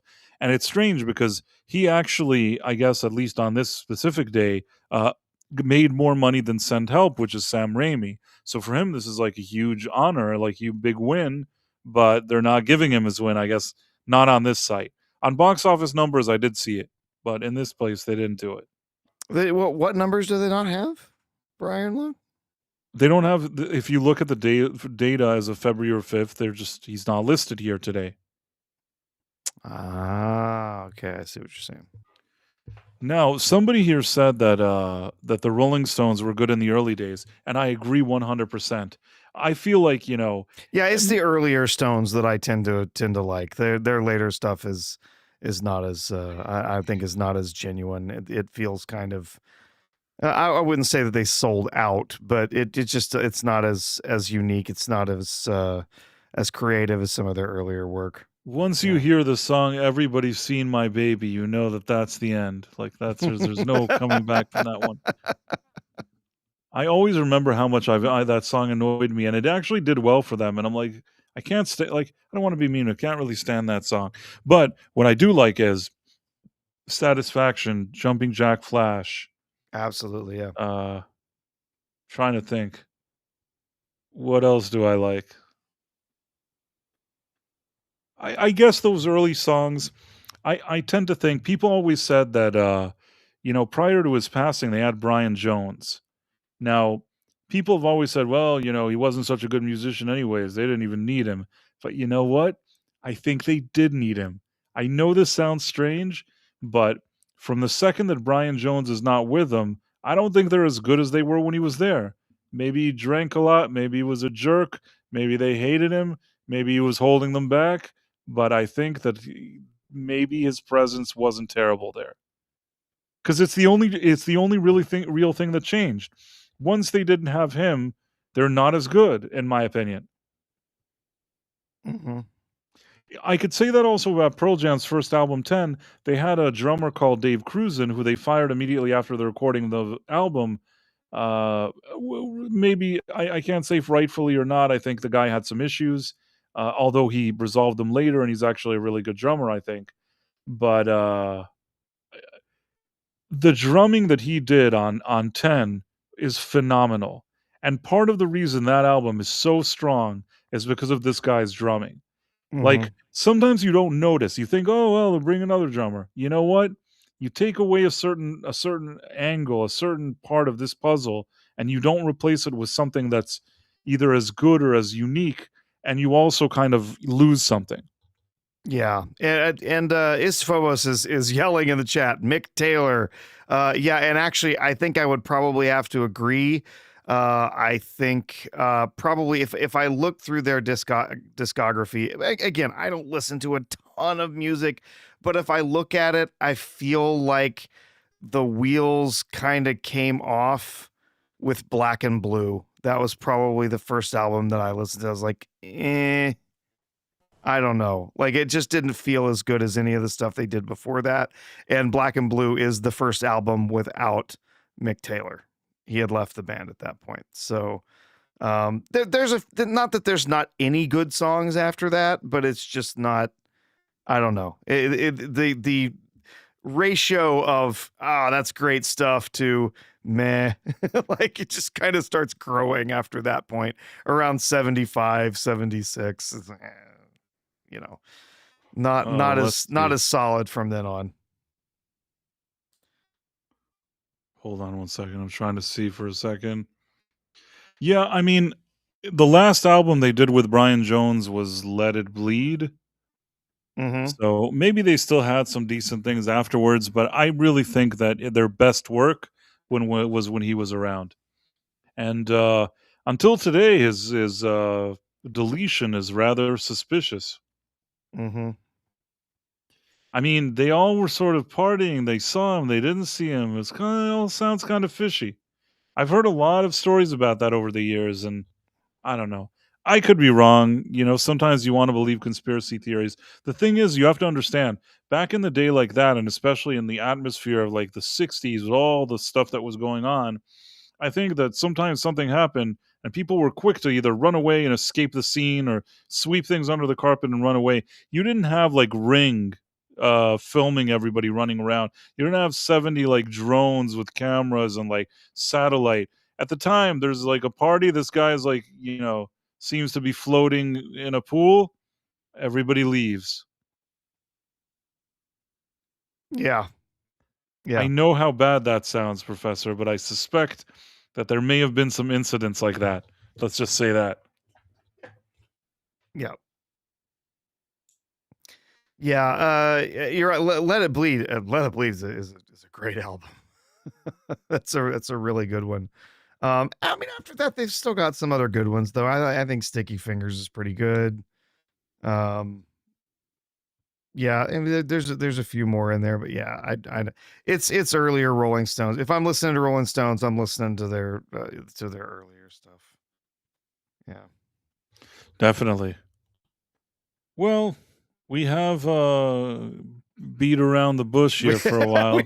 we have avoided it for as We've long as we avoided can. it. There's nothing we can do, Price is Professor. saying? If you have the file like you did last time, if you want to go over this. Well, I can share. I think I should be able to share this. Let's see if it shows up. There you go. Yep. Here we go. Starfleet Academy. I am over on Paramount now. I ran out. I got tired of jumping around trying to open free accounts for a week, and I happened to jump back to Paramount, thinking about trying to do another free account, and they offered me the deal popped up to get 2 months for 99 cents, and I was like, perfect, $1, and I can finish watching this trash, and I can cancel. So. Nice. Works for me. Oh my God, Price. Oh. This is so awful.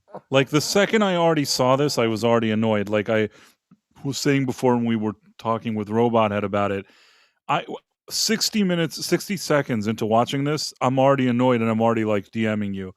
They scratch out the titles here, and then we get this dumb little "ooh, three about me" and this little animated crayon character flying across the screen. Oh my God. I already wanted to die. I was already like suffering at this point. It's so awful. This is like the worst. What is happening? This is like already like the episode hasn't started and they've already given you the middle finger. Like you haven't seen one frame of the actual episode really, and they're already like taking a dump on you. Yeah, it was. It's pretty miserable. So we get we're introduced to Sam, which of course we've met before, the hologram character for this show, which makes no real sense at all. Why would she be in Starfleet Academy?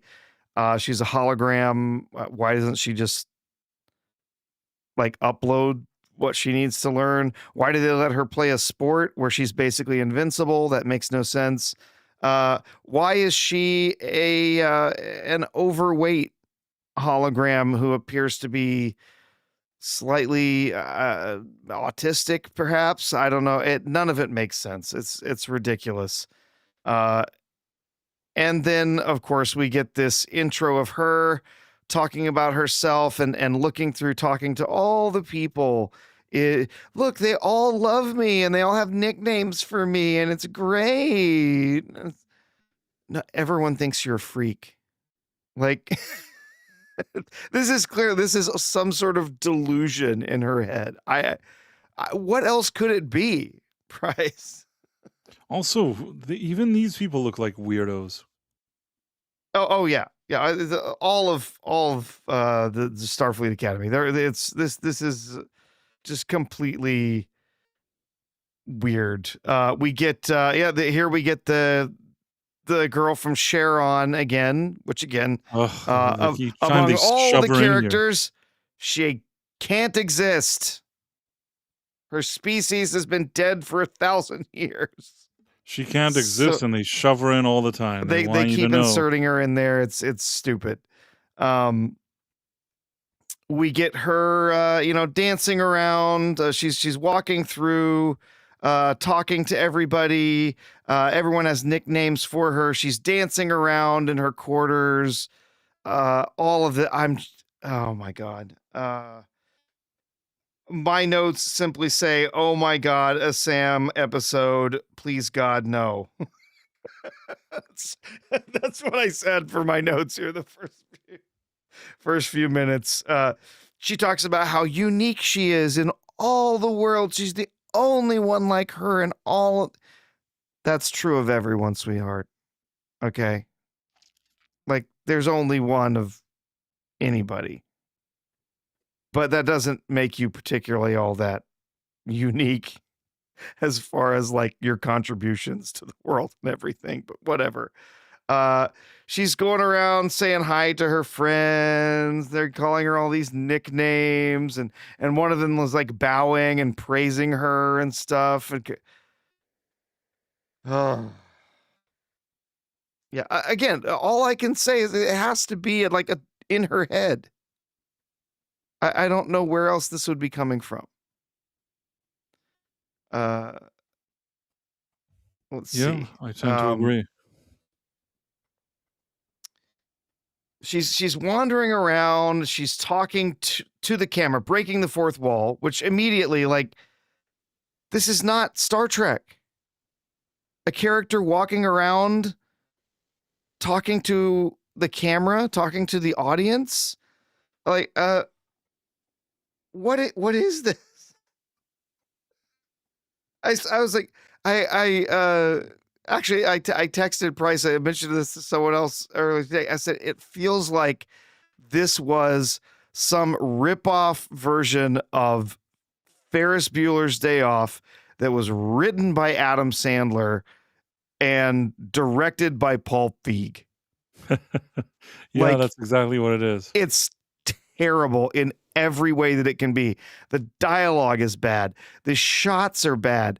All of this where she's like writing on the walls, writing on the different frames and stuff is terrible. I'm trying to get a also the thing that and it's hard to really show without the sound. Between the music that they choose, which is like jerk off current day music. Oh yeah, boppy, shitty like boppy. Oh yeah, it's terrible. And then in addition to all of that, the way she talks is like, not what somebody in 1,000 years is speaking like on a in this establishment. Doesn't make any sense at all. the way she talks with other people, the whole tone, this kind of the way the camera jumps around, and like you said, the Ferris Bueller breaking the fourth wall, jumping here, jumping there. It is so annoying. Like, I have reviewed the first first four episodes until now, and they have been awful. And honestly, this is becoming more and more difficult to review. I don't know. How do you even review this? Yeah, I mean, this is so just terrible. this is like, this is stupidity on another level. It's so unacceptable.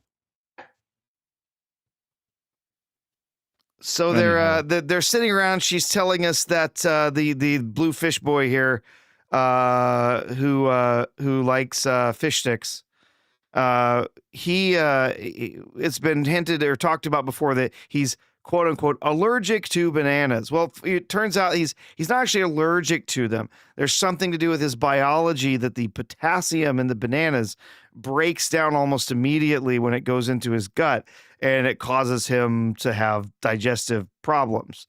And so they, of course, don't point out the fact that there are hundreds of other foods that contain potassium. Just because bananas are sort of known as being a source of potassium, they're not the only source of potassium. There's potassium in red meat. There's a lot of it, actually. I have a question for you. I understand that he's a blue fish person, but the thing is that I never really see him as the blue fish person. He's always just this guy. Has he ever turned into the blue fish? I'm trying to think about it. The first episode, remember when he has to go outside to scan the goo on the surface of the ship or whatever, and he can breathe in space or whatever. He can hold his breath in space. Yeah, he turns into blue fish guy. So the thing is, they never really explain why he's blue fish guy, but most of the time he looks like a normal human. They never really explain, like, does he have like a hollow filter, or is he like a shapeshifter? Like, they don't really explain it. I think I didn't even dwell on that in my episode 1 and 2 review. I just kind of went forward and didn't even dwell on the fact that he became a fish. Now that you mentioned it, I made a mistake. I should have mentioned the fish thing, and I completely forgot about it. Yeah. But I remember that he was outside. There's plenty of Paul other Giamatti crap. was attacking, he went outside in the cold. Yeah. Yes, he went out on the surface because they couldn't put on spacesuits, because an essential piece of emergency equipment in space would be a spacesuit. But yet they have the spacesuits locked down so they can't be used without a teacher. It's the stupidest thing. It's so dumb. So they're little comm badges that have all their authorizations and codes and work as transporters and everything like that. Those things, little kid can swipe that right off a captain and use it to beam away or access their files or whatever. No authentication needed there, but an essential, life-saving emergency equipment. Can't use that without a teacher. So dumb. But yeah, so they he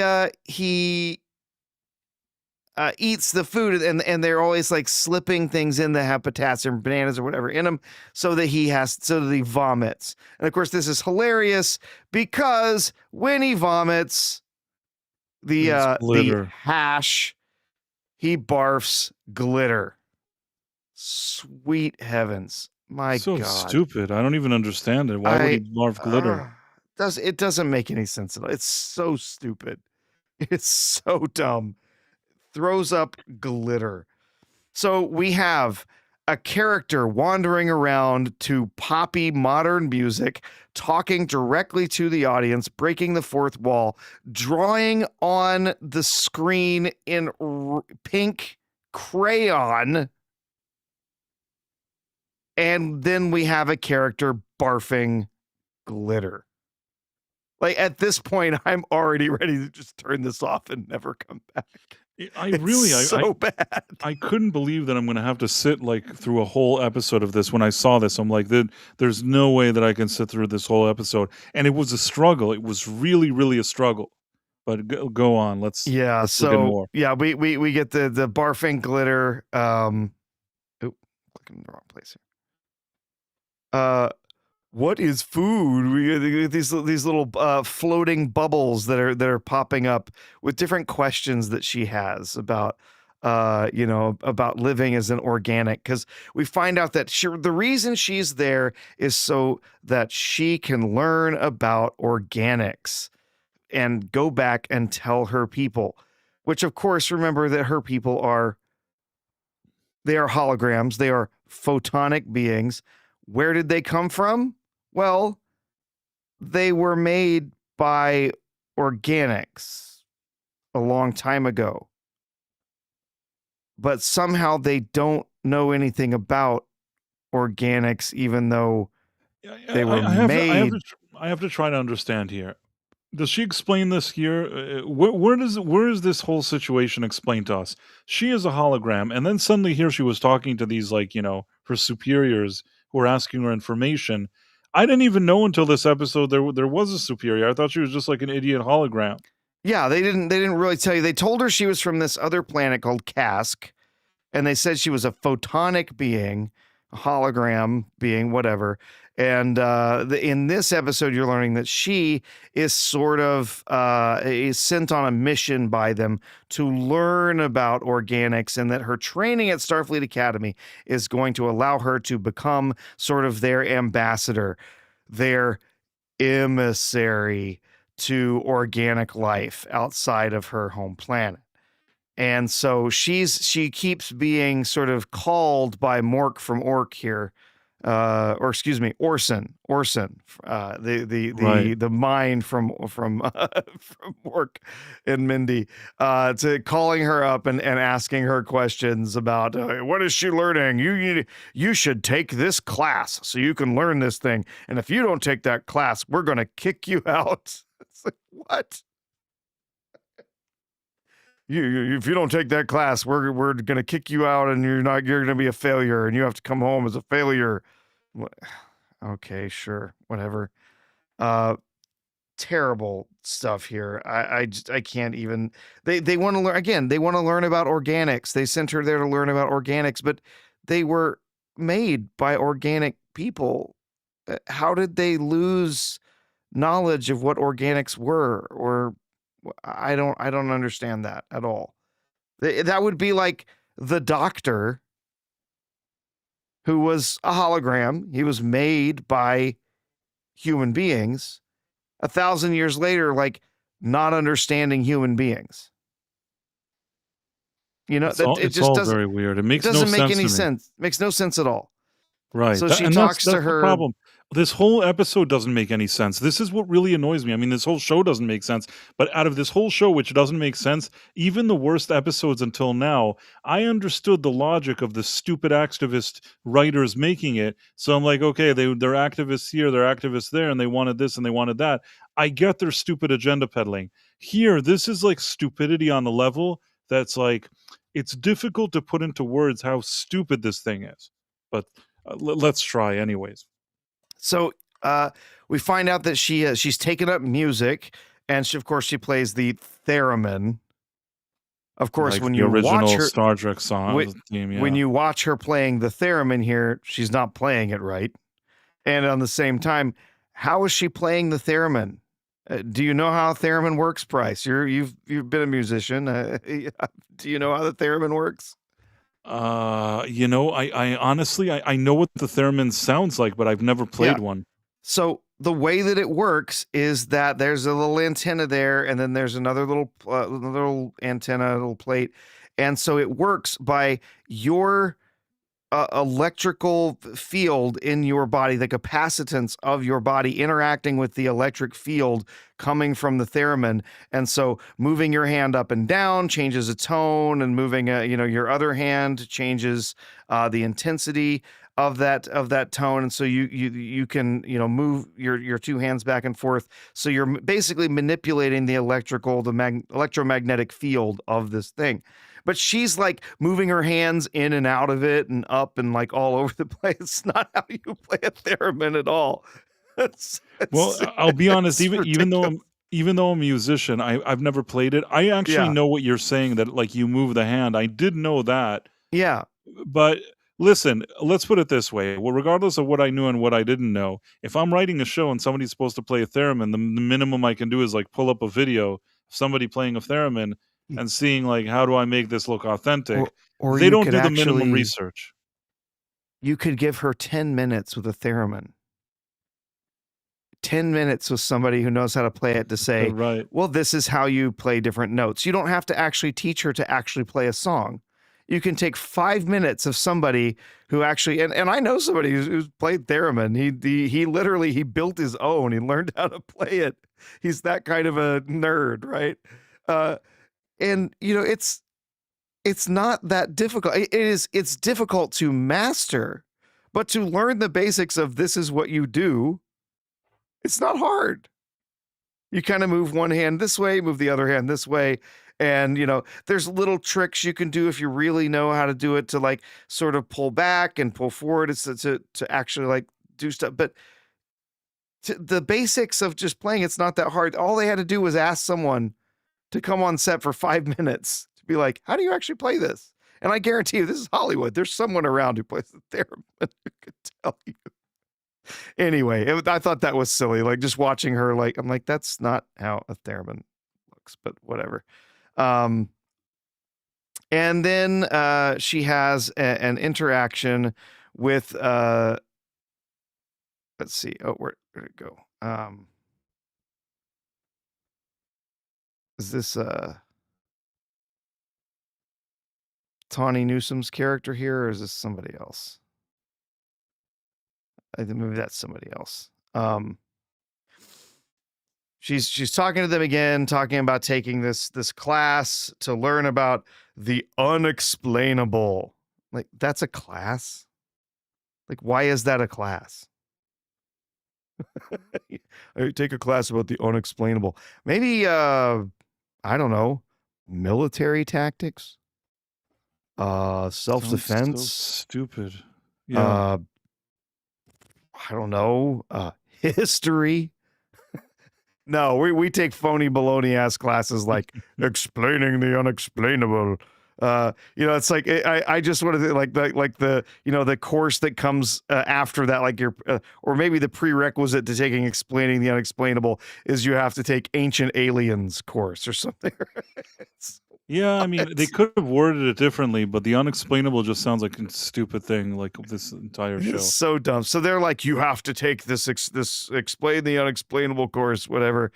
So she's going to figure this out. I want to add a comment here. I want to add go a ahead. comment.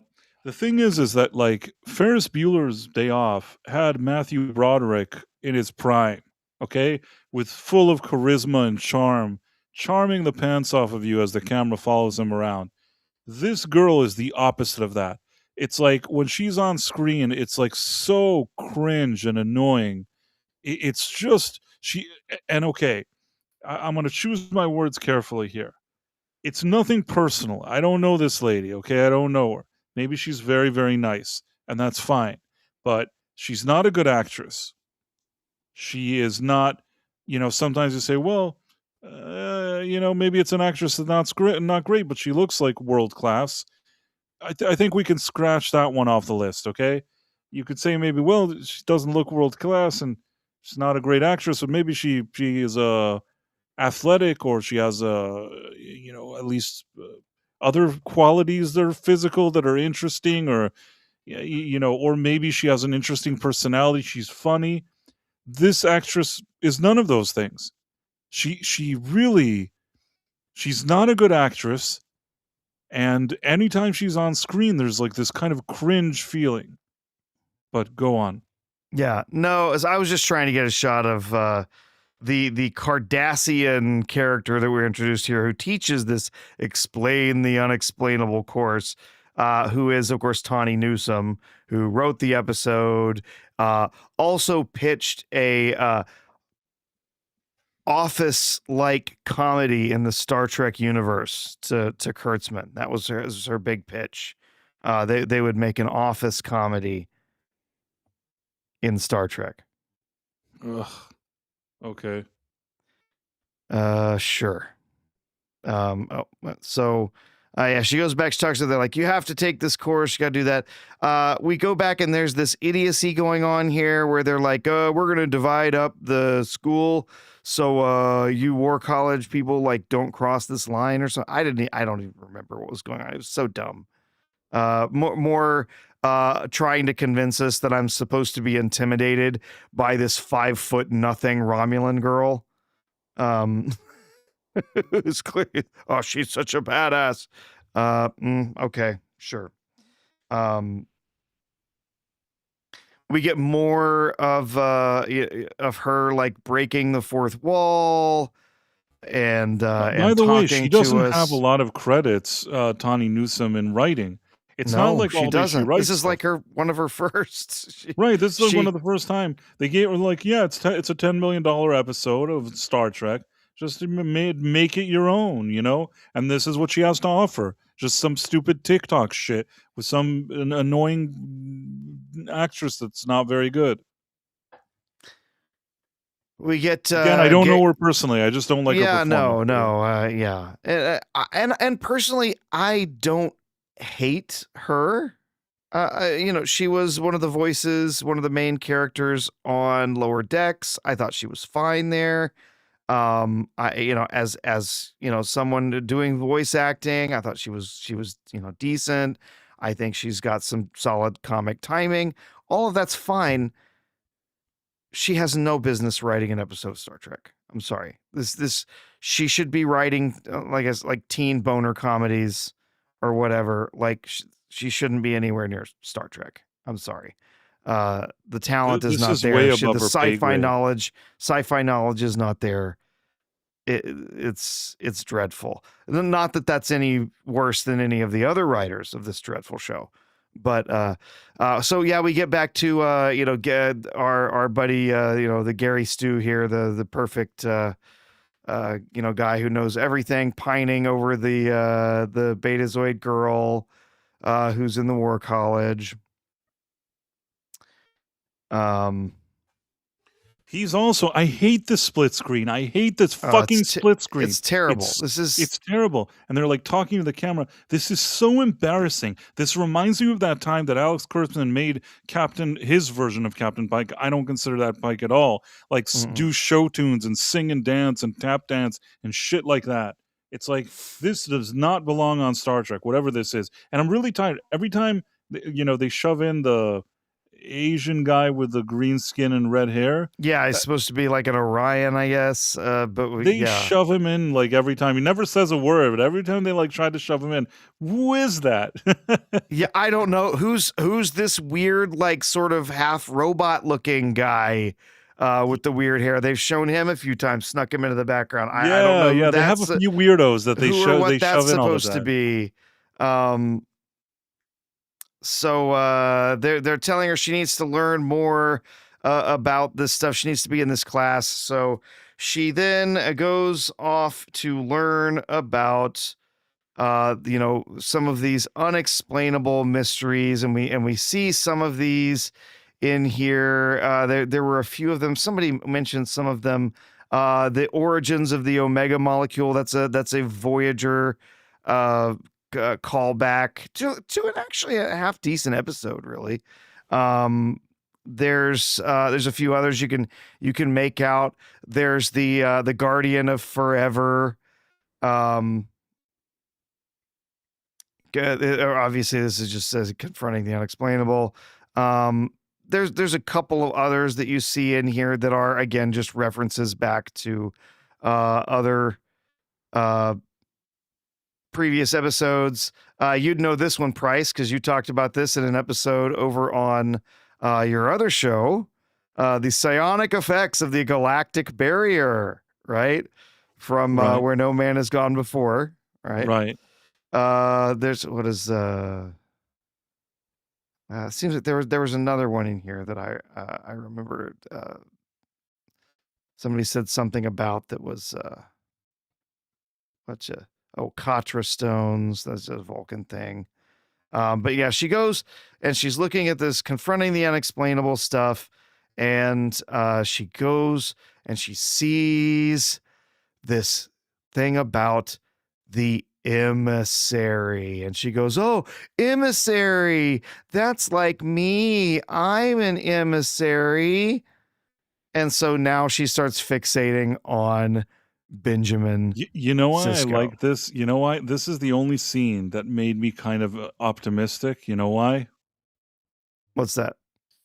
Well, Why? I figured that if Avery Brooks was going to show up, we would have seen his face here. The fact that they can't show his name, his face, and likeness for some reason, probably because he didn't approve it, it gave me a feeling that he's not going to come out. I thought to myself, we probably won't see him in the episode. I wasn't sure. I wasn't 100% sure, but I was hoping that this was a sign that he wouldn't show up. Because they notice they Because show they his, didn't show his face. They don't show his face. Yeah. Yeah. If they had him in the show, if he was credited here, they would have shown his face, right? And of course, all of this is predicated on the idea that they don't know what happened to Benjamin Sisko. Well, there's no hard evidence, but his wife knows what happened to him, and she would have told his son what happened to him, right? Like, it's not like this would have been much of a mystery. He came to her after he was taken at the end of the episodes and said, you know, I'm here with the prophets, and I'll come back to you someday, or something like that. And so we knew, she knew. Maybe she didn't tell anybody. I don't know, but that seems weird, right? It seems weird that she wouldn't tell anybody. Yeah. They As never I did kinda any research. mentioned- I'm sure they've never watched Deep Space Nine. Tawny Newsome probably never watched Deep Space Nine, or she did like a quick, watched a few episodes. Doesn't really know anything, in my opinion. Yeah. She claims to be a huge fan of Deep Space Nine. I don't know about that. I think they were trying to make a mountain out of a molehill here. They were trying to make this into something that it was not. It was never a big mystery at the end of the I just want to say, and I tried to explain this on the Robot Head stream, but I don't know if I explained it well. I was once doing something, and it was an event. I'm going to try to minimize as much as I can info. Not that it's that interesting. There was an event, and at this sort of social event or something that I was part of the production of, and I was known for being a part of this production. This is many years ago. There was a guy who was an artist who was going to do these kind of like artwork that's going to be in the event. And initially, he said he was interested. And what happened was, I don't know why this story is such a stupid story, but I'll tell you it anyway. This artist guy, ended up being a bit of a ego, too much of an artist or something like that. And he's like, "This isn't good. I will not accept this. I don't want this. I don't want that." And then what happened was, he says, based on what's happening here, I cannot be like, I will not lend my thing. I don't know what he said. Now, he had already started working on something, or there was something that he did. So when it came to do the marketing for the event, I don't want to say that I was involved in such a decision. His name may or may not appeared on the marketing for the event, even though he kind of bailed on it. Now, the thing is that this is very years ago. I was much younger, but the thing is that basically it's kind of like a bear hug. It's like he doesn't really want to be a part of the event, but I made him part of the event, so he couldn't get away from it. And people were like saying, "Oh, you're a part of the event. It's great." He's like, "No, I'm not a part of the event." But it doesn't matter because all the marketing said that he was going to do it. He was part of the event, and he initially was. So it became a weird gray area. But the bottom line is, he didn't want to be there, but he was sort of there anyways. And that reminded me of this episode with Sisko. It's like Avery Brooks has not appeared on this show. He hasn't agreed to appear on this show. He has nothing to do with them. And they wanted, by any means necessary, to make it seem like Avery Brooks is with them. He was, for all sakes and purposes, the artist. You know what I mean? And what they got out of him is that he agreed that they would use a sentence. You told me this, Professor, that a sentence that he mumbles on some CD, they use that in the episode, and then at the end they put that like title, "Thanks, Avery." And meanwhile, they also brought Sirach Lofton, to give a feeling of like his son is there. They tried to tailor this around. Everybody's talking about Cisco, like saying the name all the time. The son is there. It's like it's a situation where they wanted to do like a Luke Skywalker of sorts to him, but it's like he didn't show up for it. Mm-hmm. I don't know how to explain it to you, but he Yeah. somehow managed to outsmart them. But even though he outsmarted them, they still went ahead and did the episode. It's like an episode that's obsessed with him, only he's not here. Yep. Anyhow, go on. Yeah. So we get there's Tawny Newsome playing her character in this episode, which eventually we find out who it is. But talking to her about the unexplainable, about the mystery of what happened to what happened to Benjamin Sisko and so on, and him being the emissary, and there's all kinds of things you could look into, and you could learn about Bajor and whatnot. Argentum said they really made her look hideous. They did really make her look hideous here. I think this makeup is terrible. But She's the supposed to be Cardassian, like what ended up being that it's like she's Kira Nerys along with with Jadzia Dax. Is that no, what I they're... think she's supposed to be Cardassian, part Oh, Cardassian. sorry. And That then she's Bajoran. So she's not Kira's Bajoran. Bajoran. No, She's I think she's Cardassian? supposed to be part Cardassian, part Trill in Oh. the end, because you find out, yes, she's supposed to be Dax, which come on. Ugh, okay. In the original show, Istvos mentioned this when we were talking earlier tonight. Is that what Robot Head's channel. Cardassians look like though? She didn't look especially Cardassian to me. Well, she would be sort of a hybrid of the character, but she's got. You can see they often refer to Cardassians as spoon heads. She's got that little makeup right there, and then she's got some of the other stuff around coming down from the ears, and these little crescent things around the eyes. Those are all Cardassian. She doesn't makeup look like Gul Dukat things. or anything, you know what I mean? No. Like, But again, the females, when they did the female makeup, it was always a little more subtle I see. than I guess the male makeup. Okay. And then she's also supposed to be sort of she's not Hybrid, pure right. Cardassian, She- so it's a little. Oh. There was a character. Remember, there was a character in Deep Space Nine. She wasn't full Cardassian. She was half Bajoran, half Cardassian. And maybe that's why I thought that she was. Yeah. Listen, when I look at the nose from far away, I didn't really look at her forehead. When I see the nose from far away, it could have been something like. I can see what you're saying with like the wrinkles kind of right in there. That's what I like, was could looking look at. like Now that you've Bajoran, paused it and you see like the forehead, see her hair kind of masks that forehead, so I didn't really Yes. pay attention to it. But when you pause the frame and I look at the forehead, I guess you could say it's sort of a Gul Dukat kind of forehead, but not really. The nose could have, if without that forehead, I could have thought that this may be like a Bajoran. Yeah. Again, one of the telltale things that was always in the Cardassian makeup were these this little sort of Yeah, I standout guess so. eye bone structure around the sides. It's like crescent around the eyes. You'll see that in all of it. And then the way that the ears come down and sort of connect to the jawbone. That was another very common thing. Although what you don't see, the telltale thing that you see most often with the Cardassians is remember they've got these neck ridge things, and you can't see it because of the uniform that she's wearing. So right, I mean, generally speaking, they're like a lot. I don't know if to say uglier, but you know what I mean. Like they tried to, I guess, because she's like a woman and stunning and brave. They tried to make her like more, relatively okay looking. Like they didn't want to make her look like hideous, like the thing. And but go on.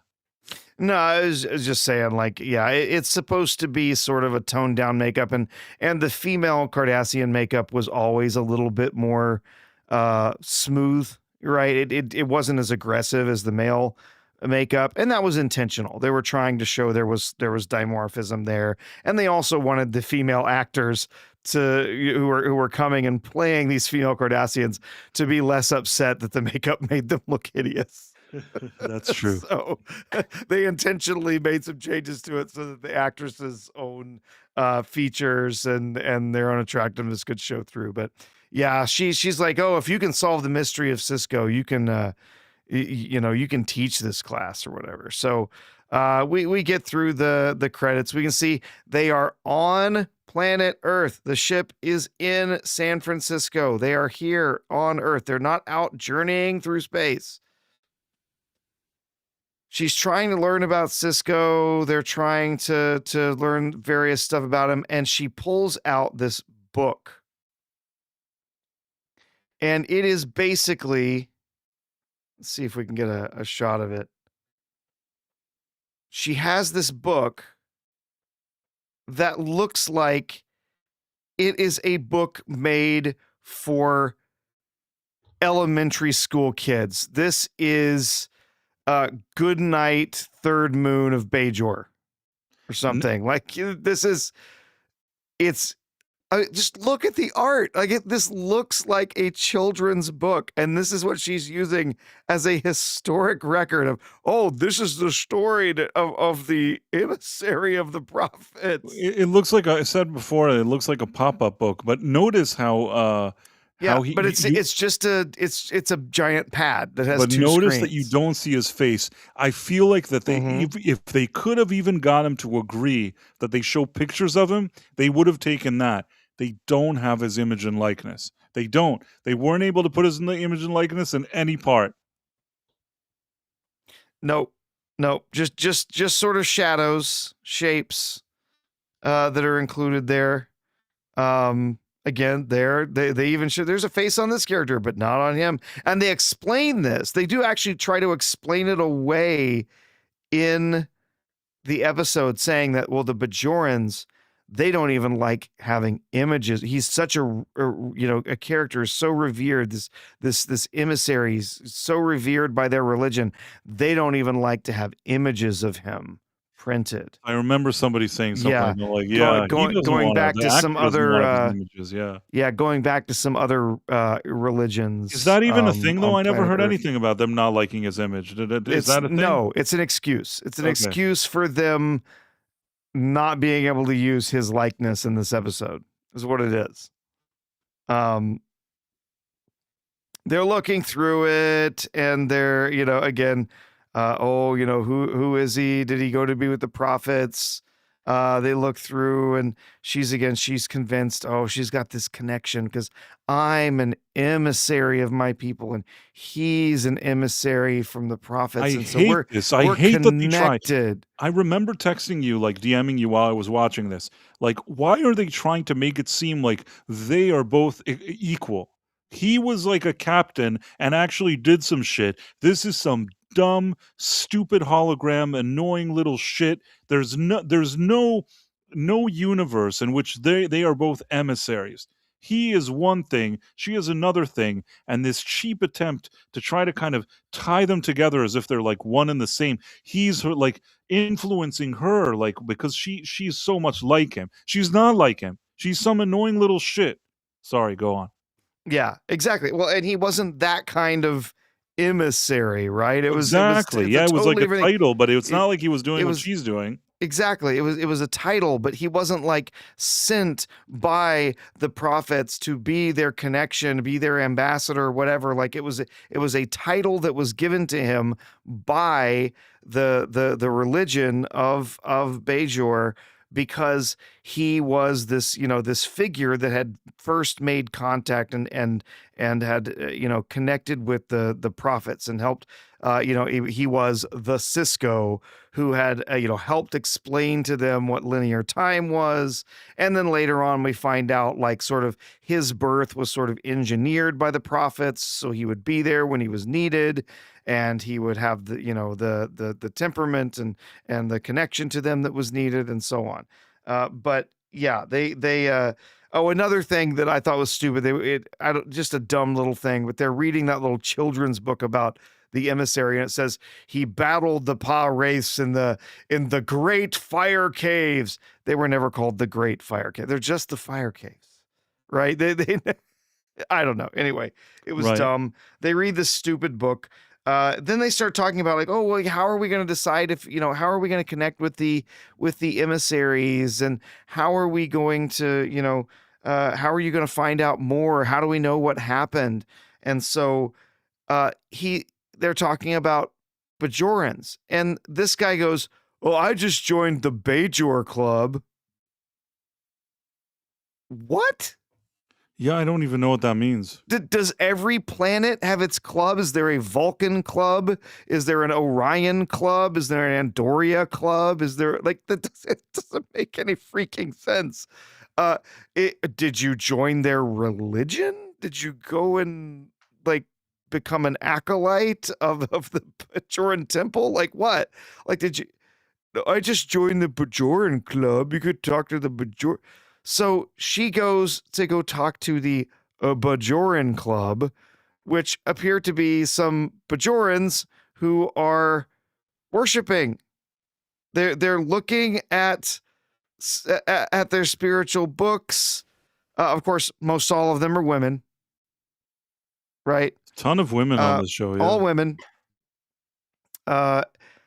And she goes and she interrupts their religious observance while they're all sitting around meditating, reading, whatever, to ask them for concrete proof if their God exists.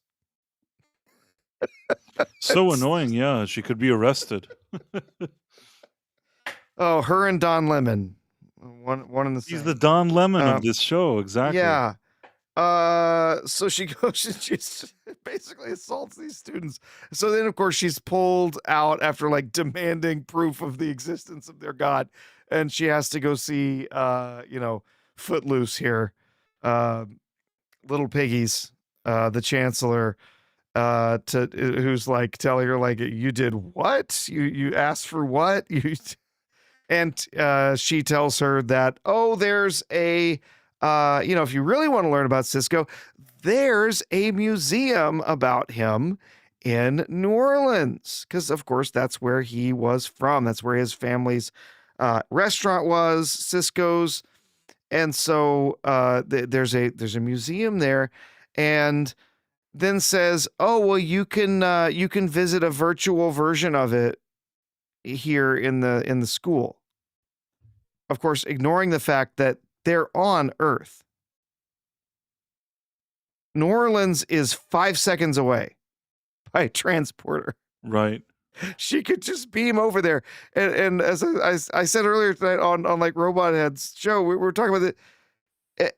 In the original episodes of Deep Space Nine, Sisko talks about when he first went off to the academy, which would have been in San Francisco 1,000 years ago, that he was homesick, and so he beamed home every night for a little while, and his dad didn't say anything. He was just like, "Hey, welcome, son. Let's have some dinner," whatever. So clearly, technology 1,000 years later, you would be able to just beam right on over and see this museum. But instead of that, we get this cheap ass version where they go to some room that's already on the set that exists, and they produce this holographic recreation of the museum. Yeah. Let's see. Let's skip forward. We haven't gotten to the museum yet. No, first there's the water. He's heating the water or something. There, yeah. we get this ridiculous B plot where you find out that the head of the of Slytherin of the War College. He's been trying to heat up a section of the ocean, and it's using up all their power to do this. And he's doing it so that there's a place for some ambassador's eels to live while she's on the planet, because he's trying to woo this head of this other military college so they can have some sort of exchange or something. It's all ridiculous. It's all designed just to embarrass him. He's got flop sweats. He's stuttering. He can't get his words out. He's flustered by this whole situation, And of course, there she is with her damn shoes off again.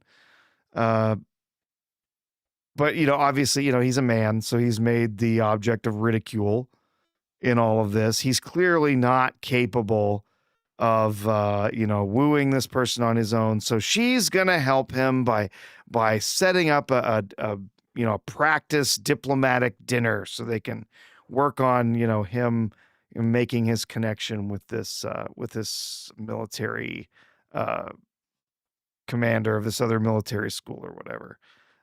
Ridiculous B plot. It gets even worse as we go forward. We get to keep seeing her friggin' feet everywhere she goes.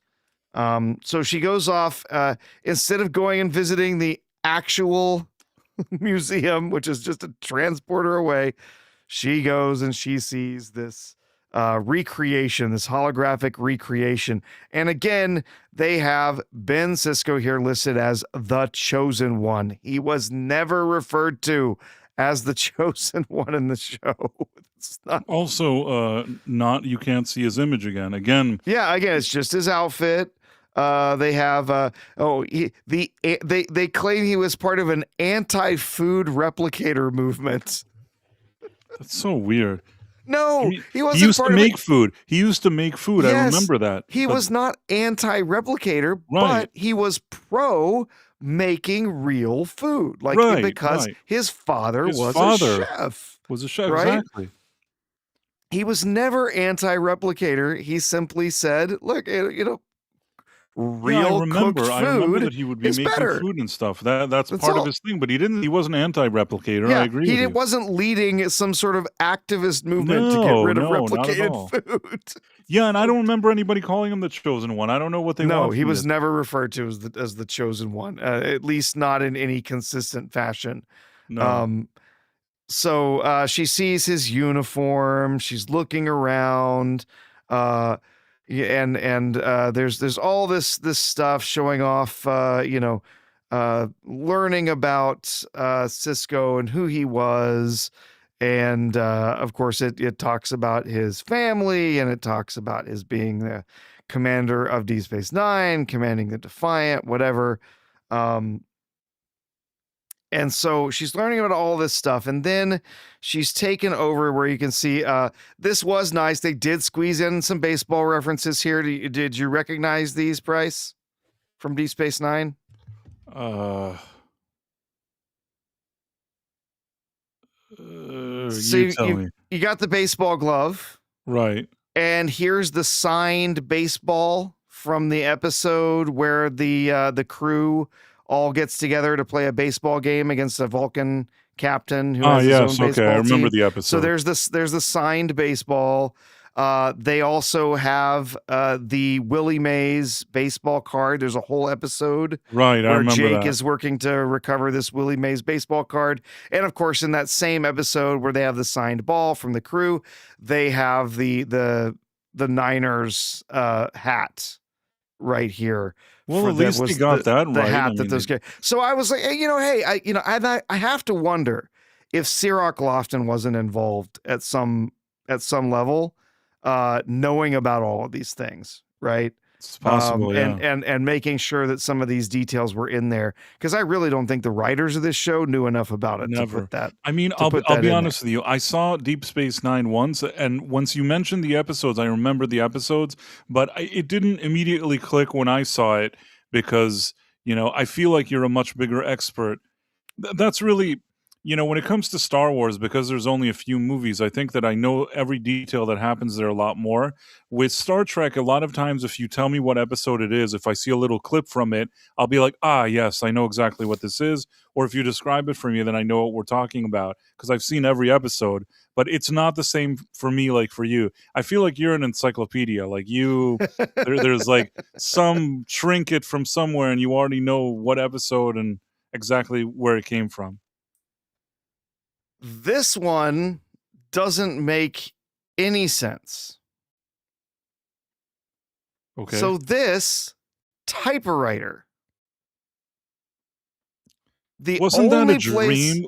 Wasn't that a dream episode? Exactly. He was. It is a dream episode where he is back in the past as an He editor. is not Benjamin Sisko. He is what is his name? It's Ben.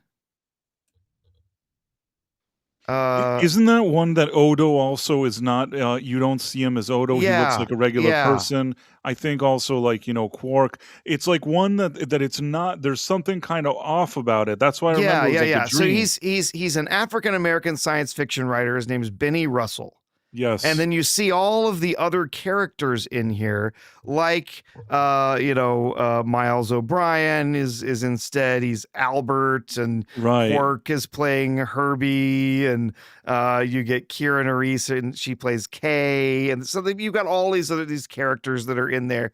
But yes, this did not exist in real life. This was a dream. It was a vision that was brought to him through the orbs of the prophets, right? Right. So this is bullshit. There's no such typewriter. This is dumb. So this wouldn't And exist. hopefully I've at least redeemed myself a little, because this one I you knew was got it. bullshit. It was a dream, which by the way, stellar episode, incredibly well written episode. Yes, it was a little on the nose with sort of some of the racial stuff that was in there, but at the same time. At the same time, it was well written. When you write that stuff well, you can get away with pushing the preaching just a little bit, being a little on the nose when it's well written and well performed. When I see when I see him in that episode, when I see Avery playing Benny Russell and breaking down and crying because he's had his future taken away from him, I believe it. I'm moved by the performance, and that really matters, right? So, but anyway, it doesn't exist in real life. It's so dumb that it is there. Yeah, I'm ashamed that I couldn't tell you until you told me with the baseball, but whatever. But no, that's fine. I mean, that was kind of an inconsequential, goofy episode. I remembered. But I liked that it was in there. He liked baseball, and once you said the card with the Willie Mays, that one I remember 100%. Yeah, that was that was sort of one of the sillier episodes, but it's told really well, and it's actually a very fun episode. It is where they're passing off one thing to another to be able to try and get to this card, and then you have you have the ridiculous crazy guy who thinks he can live forever by entertaining your cells in your body, because you only die because your cells get bored. It's ridiculous episode. But so she goes and she sees, oh, look, there's an orb. They don't tell us which orb it is. You never hear them just talk about orbs in the show. They refer to these generically as the Tears of the Prophets. And then if they refer to it, there's specific types of orbs that do specific things. And every time we see these in the original Deep Space Nine show, just opening the box gives you have an interaction with it. But of course, she's here looking at this thing saying, oh, it's like a communicator for talking to the wormhole aliens, talking to the prophets, which, by the way, she always calls them prophets. Everyone in Starfleet always referred to them as wormhole aliens. Right. Because they're looking at it from a scientific perspective. They were aliens they met in the wormhole. They were prophets to the Bajorans. They were religious figures to the Bajorans, but not to everyone else. But she sees this thing and she's like, oh, it's like a communicator to talk to the prophets. And so she starts talking to it. It's a hologram. It's not even the real orb. Yeah, no, I know what you mean. We don't even know which orb it is.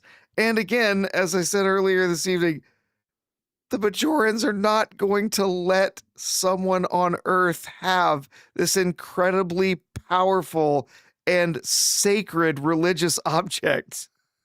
It Right. will be heavily guarded within, because you remember, like the original story of Deep Space Nine, the first episode, that episode kicks off. He makes contact with the prophets the first time because he encounters an orb. He encounters one of the tiers of the prophets.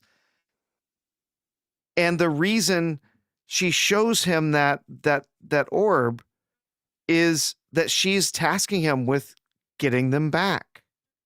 Because they were all taken by the Cardassians during the occupation, except for this one that they had managed to smuggle away and hide. And so they're not going to just we'll just lend it out to a museum in New Orleans. It's so dumb. So she talks to it like it's a communicator, and it's not even a real orb. It's just a hologram of an orb. But in the museum, is it also a hologram, or are they claiming the museum has a real one? They're claiming the museum actually has an orb, which is ridiculous. She just sees the hologram version of it. But she's only looking at a hologram. She's not even looking at the real thing. She was too lazy museum did have for the one. museum. Yeah. Okay. But she talks to it like she's just able to somehow talk to the prophets. Let's see.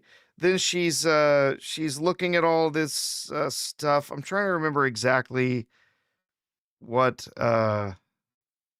she was doing here. I think she's just looking at family trees, maybe. Trying to figure out his lineage. So that's where she finds Jake, and she looks up some stuff that Jake said. So we see Sirach Lofton. He's here. How is he talking to her? Is he like a hologram that's talking to her? What is it? Why? He's supposed to be a recorded hologram at this point.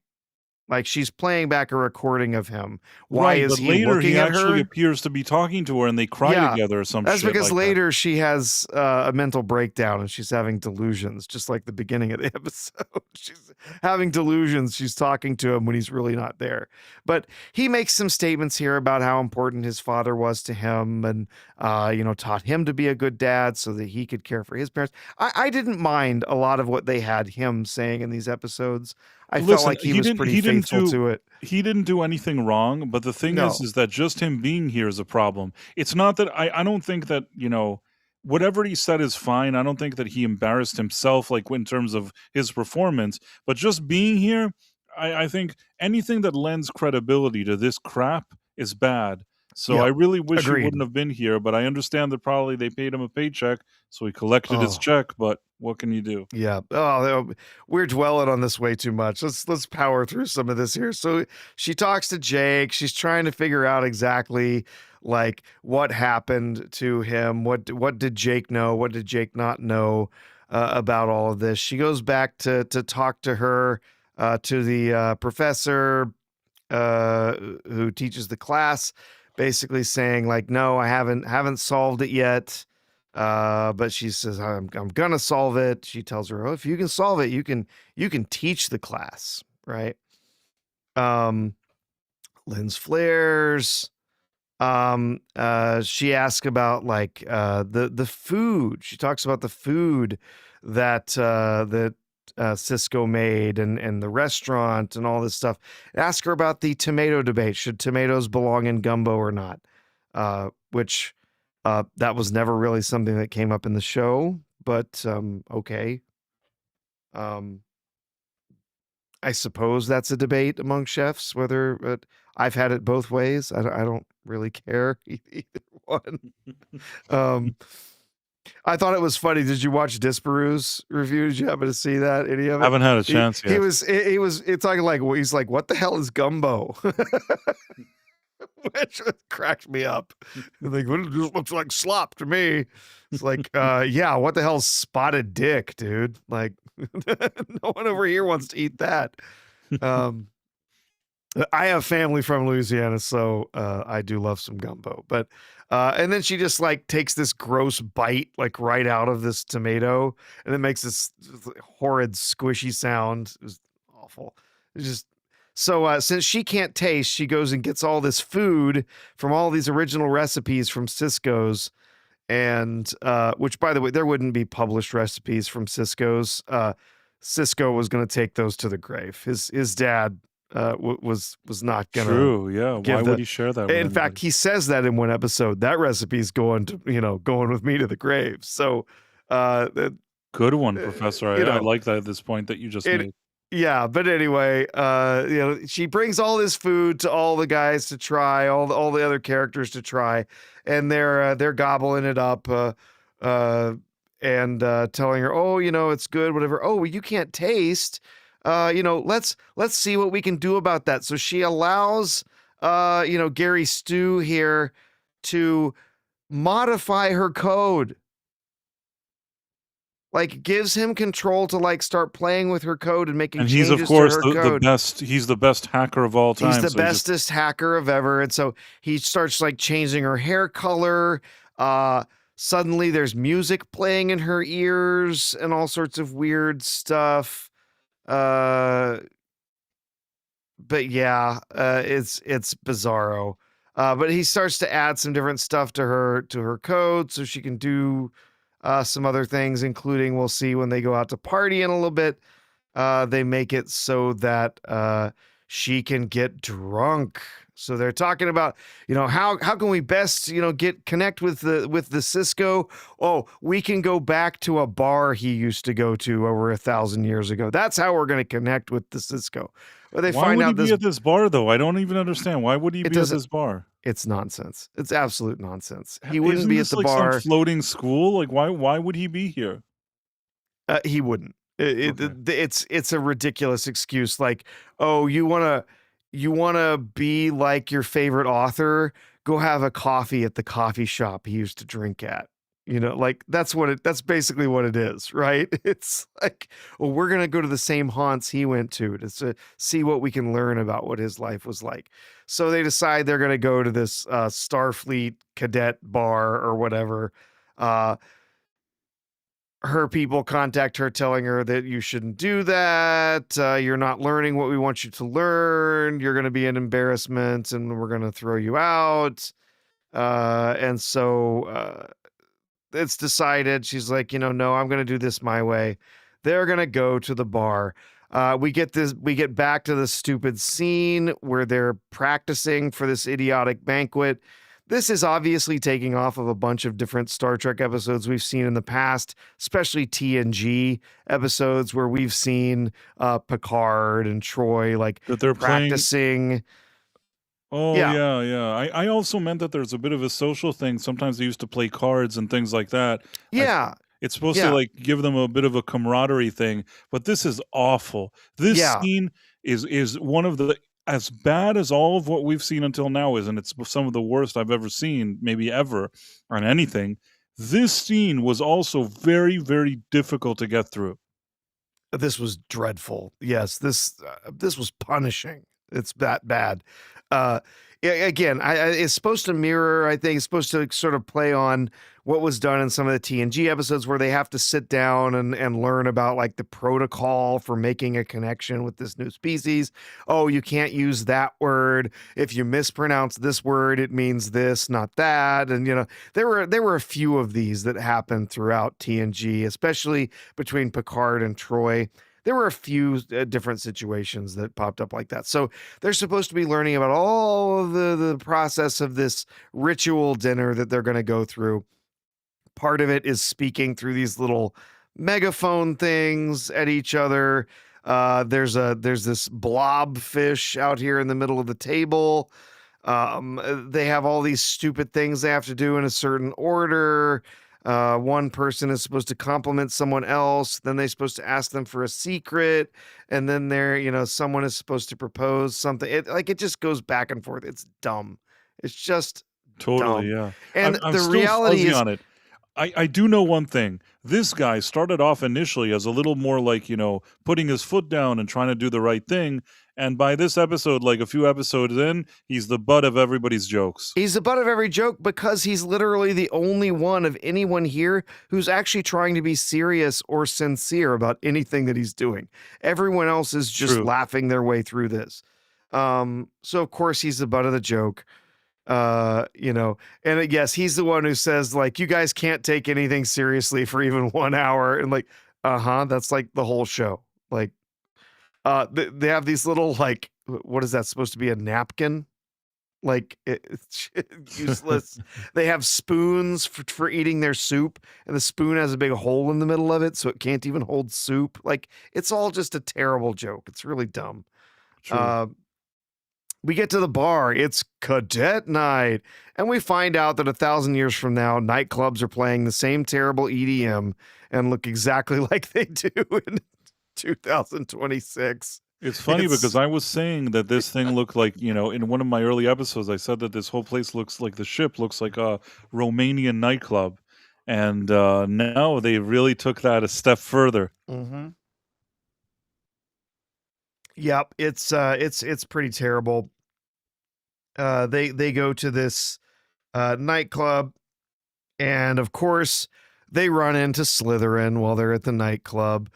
Before that, though, he shows her that he's made some alterations because if she's going to be able to hang out with them and understand what it's like to go out and party, she needs to be able to get drunk. So he's added a protocol that will allow her to press a button in her little code to add like she's taken a shot. And what does she do? She reaches up to it and presses it a whole bunch of times. So she's had 12 shots, making her plastered immediately. Of course, the whole idea of a computer program being plastered is ridiculous, but whatever.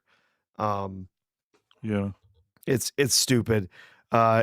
She presses the button, takes a bunch of IQ points off her already considerably low IQ. And so then she's like, dancing around like a complete idiot. She's jumping back and forth, getting in people's faces. Of course, we run into the Slytherins, run into the War College here.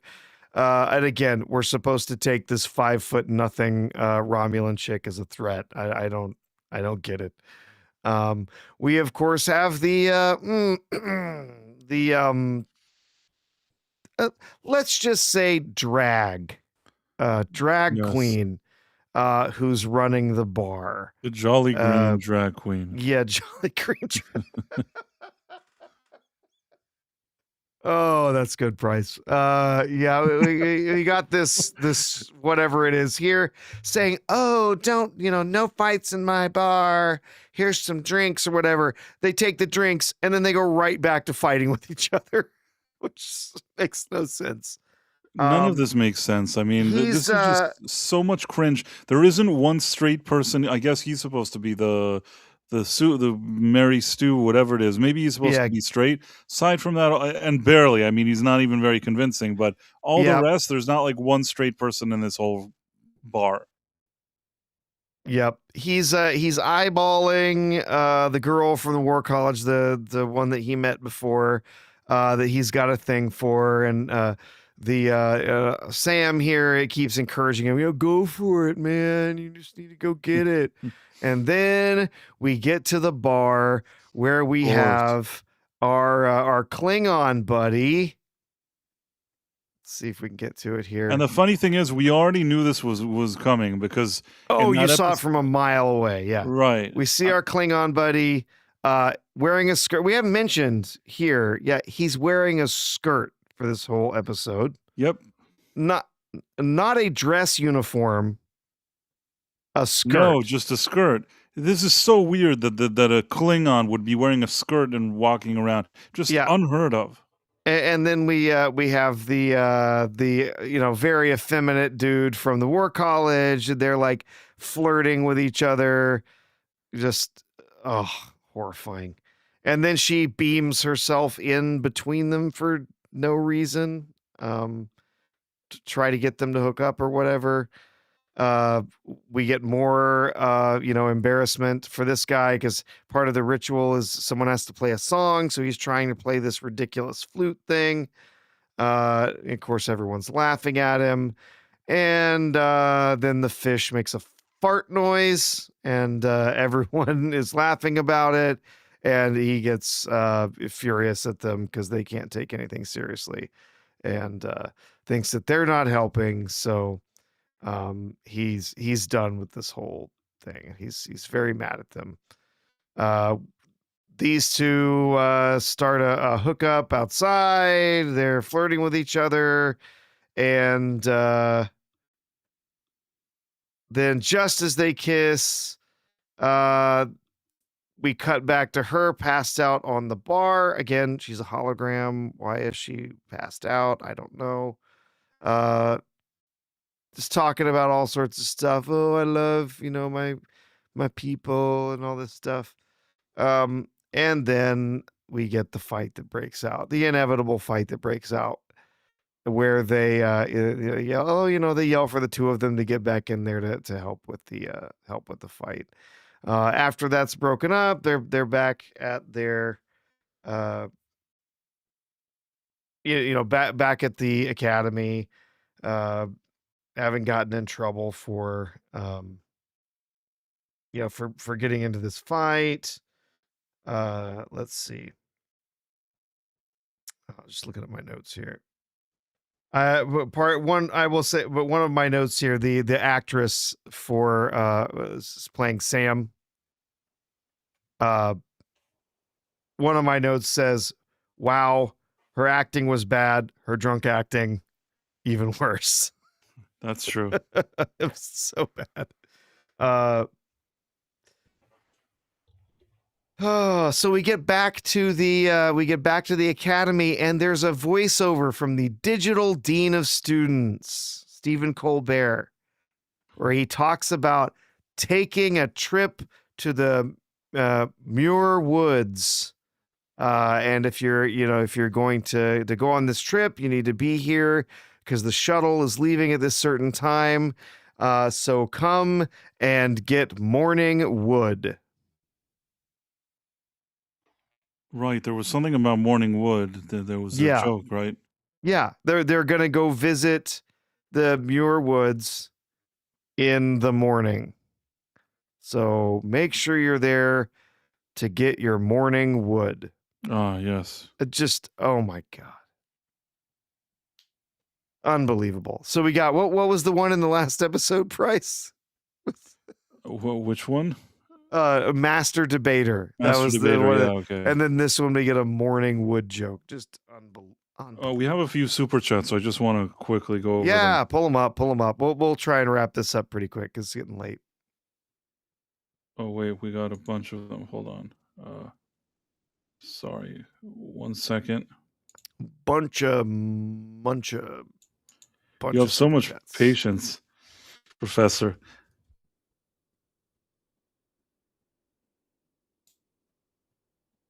This is painful even to sit through, and we saw it yesterday at the same time. So painful. I'm Price's research department. I'm giving him all the. It's true. I couldn't do the reviews without Professor. I actually put a title in my last review thanking him because Professor is like I said, like an encyclopedia. I know I've seen everything, so I know the general things that they do, but here and there, like with the baseball and things like that, and little details, you just know every little detail. Well, not everything, but it's hard to find a lot more than you. Know. But thanks. What'd you say?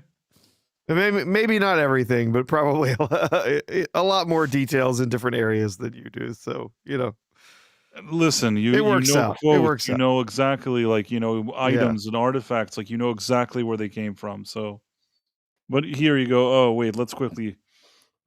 Jason Webster, $5 now showing from Alex franchise killer Kurtzman. Starfleet kindergarten, absolutely true. Starfleet special ed kindergarten. Special ed, yeah. Oof. Karate werewolf, Canadian $2. We are the Borg. You will not be assimilated. You will not be assimilated. We're not taking in any of that. That could be a funny episode. Is that they start the assimilation, but then what happens is that they're so stupid that they weaken the Borg, and the Borg is like destroyed by their stupidity. That would be fun. So, fitting Professor, as the script for this Starfleet Academy episode would have been written in crayon. Yeah, and then for the crayon doodling on the slides. Yeah, I'm sure it was written in crayon. Yeah, and this is Jason Webster with Australian $5, and then then another $5 price. They would have to work harder on Starfleet Academy just to get it up to the level of shit. Yeah, Yeah, I think that's take fair. a lot of work to get us to that point. No Yep. question. Oof. So he goes in and he's able to turn down the number of vodka shots that she had to get her not drunk anymore, which she could have done apparently at any point. I don't even understand how this dumb bitch can drink alcohol with software. This is so stupid, Professor. Yeah, vodka shots. 1. Okay. Yeah. I'm sorry, Sean. If I felt like it, I would turn all this around so I could read all the rest of this, but it's dumb. It's so stupid. It's okay. So the doctor's, talking to her about, the choices that she has. She feels like she doesn't have any free will. That the Cisco, he was just sort of, told what to do, and somehow the doctor knows a lot about Cisco, even though he wasn't around when Cisco was really a prominent different figure. show, but yeah. Saying, he did, he did various things. He chose what he was doing, whatever. We get more of this ridiculous side story. I don't even remember what happened here, Price. I didn't even take notes. No, This ridiculous honestly, side story, 'cause honestly, it I'm was so blanking. dumb. This was so stupid. It was hard for me to understand what they were even doing. I know that they were initially in that kind of that they were having the dinner together, whatever it was, that they were mocking each other and mainly mocking this guy. Couldn't even really figure out what was going on there. It was one of the toughest scenes to ever understand in Kurtzman Trek, and that's really saying something. How it was resolved, I didn't really understand it either. I don't really know what to even say about this. Your guess is as good as mine here. Yeah, I don't really even remember. I suppose I could have turned on the subtitles. I don't know how much those will pop up while we're fast forwarding. Oh, there we go.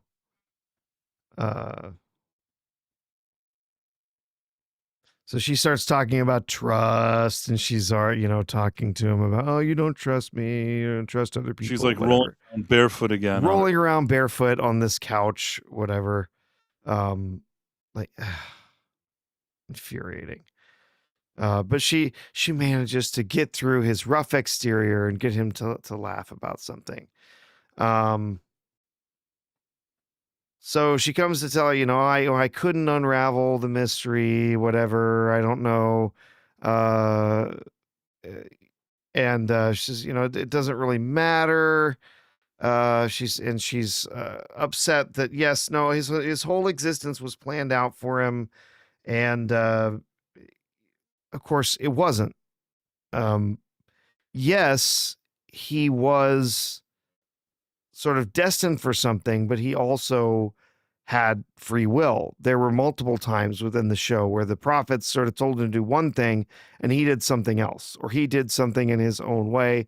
They do make a point of that, saying, he did what was expected of him, but he did it his way. But what he did wasn't just because he was predestined to do it. He also had a sense of duty. He recognized that, there was no one else that could do certain things but him. And if he was going to protect the people that he loved, if he was going to protect the Federation, he had to act out of a sense of duty to make sure that those things were done. So it's not like he was forced into doing things he didn't want to do, every single time. Right. But and there were times too that he made sacrifices because he had to. So I don't know, the whole idea that he was just he was a puppet, basically. I'm not sure that really sits with me. But what's the fate of Benjamin Sisko? We don't actually know. By the way, what the hell is that? I don't know what that's supposed to be. I do know that once again his image and likeness are gone from this picture. Yep.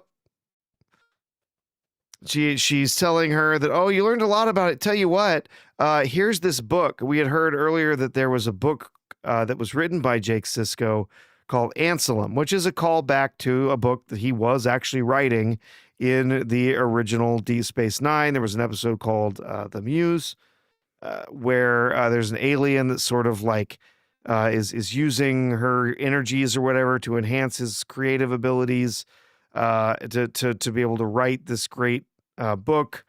They interrupt that process because they find out that she's actually killing him, and by forcing him to be more creative or whatever, like energies in his brain like working overtime, and it's eventually going to kill him.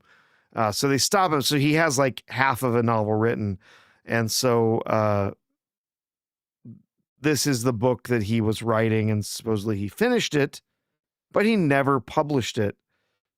And for some reason, she has been holding on to it for 1,000 years, 800 years, 900 years, whatever. So she has this book, and it's supposedly a story by Jake Sisko talking about his life and his father and everything. So she takes the book, and when she opens it, the words come flying out, and it makes a vision of Jake Sisko that she's talking to, and asking him questions about his dad and whatever. Again, this isn't him. This is just a vision in her head. You're amazing, and I think the prophets are jerks. Then she starts crying with him, and and then she's weeping, just tears pouring from her eyes. I really didn't like this. I really didn't like it. Yeah, I was like, crying hologram. Great, we got the crying hologram. It says, emissaries are important. By the way, I have no idea what the hell this is in his ear. It's not a Bajoran earring. I don't know what it's supposed to be. Looks silly. But yeah, she's crying all over the place. She's by the way, quickly, I want to say, if you're new to the channel and you haven't yet subscribed, you can do that now. If you're on Rumble and you haven't yet started an account there, you could do it. It's free, and you should like and follow. Sorry, go on. No, that's great. Yeah, we want anybody who's here, who's not following the channel. We appreciate that. You'd, give us a follow, give us a like, leave a comment afterwards too. Great. Yep. Feel free to comment on how awful this show is if you've watched. What can I do? So she says, thanks for writing this down. If I close this book, are you going to disappear?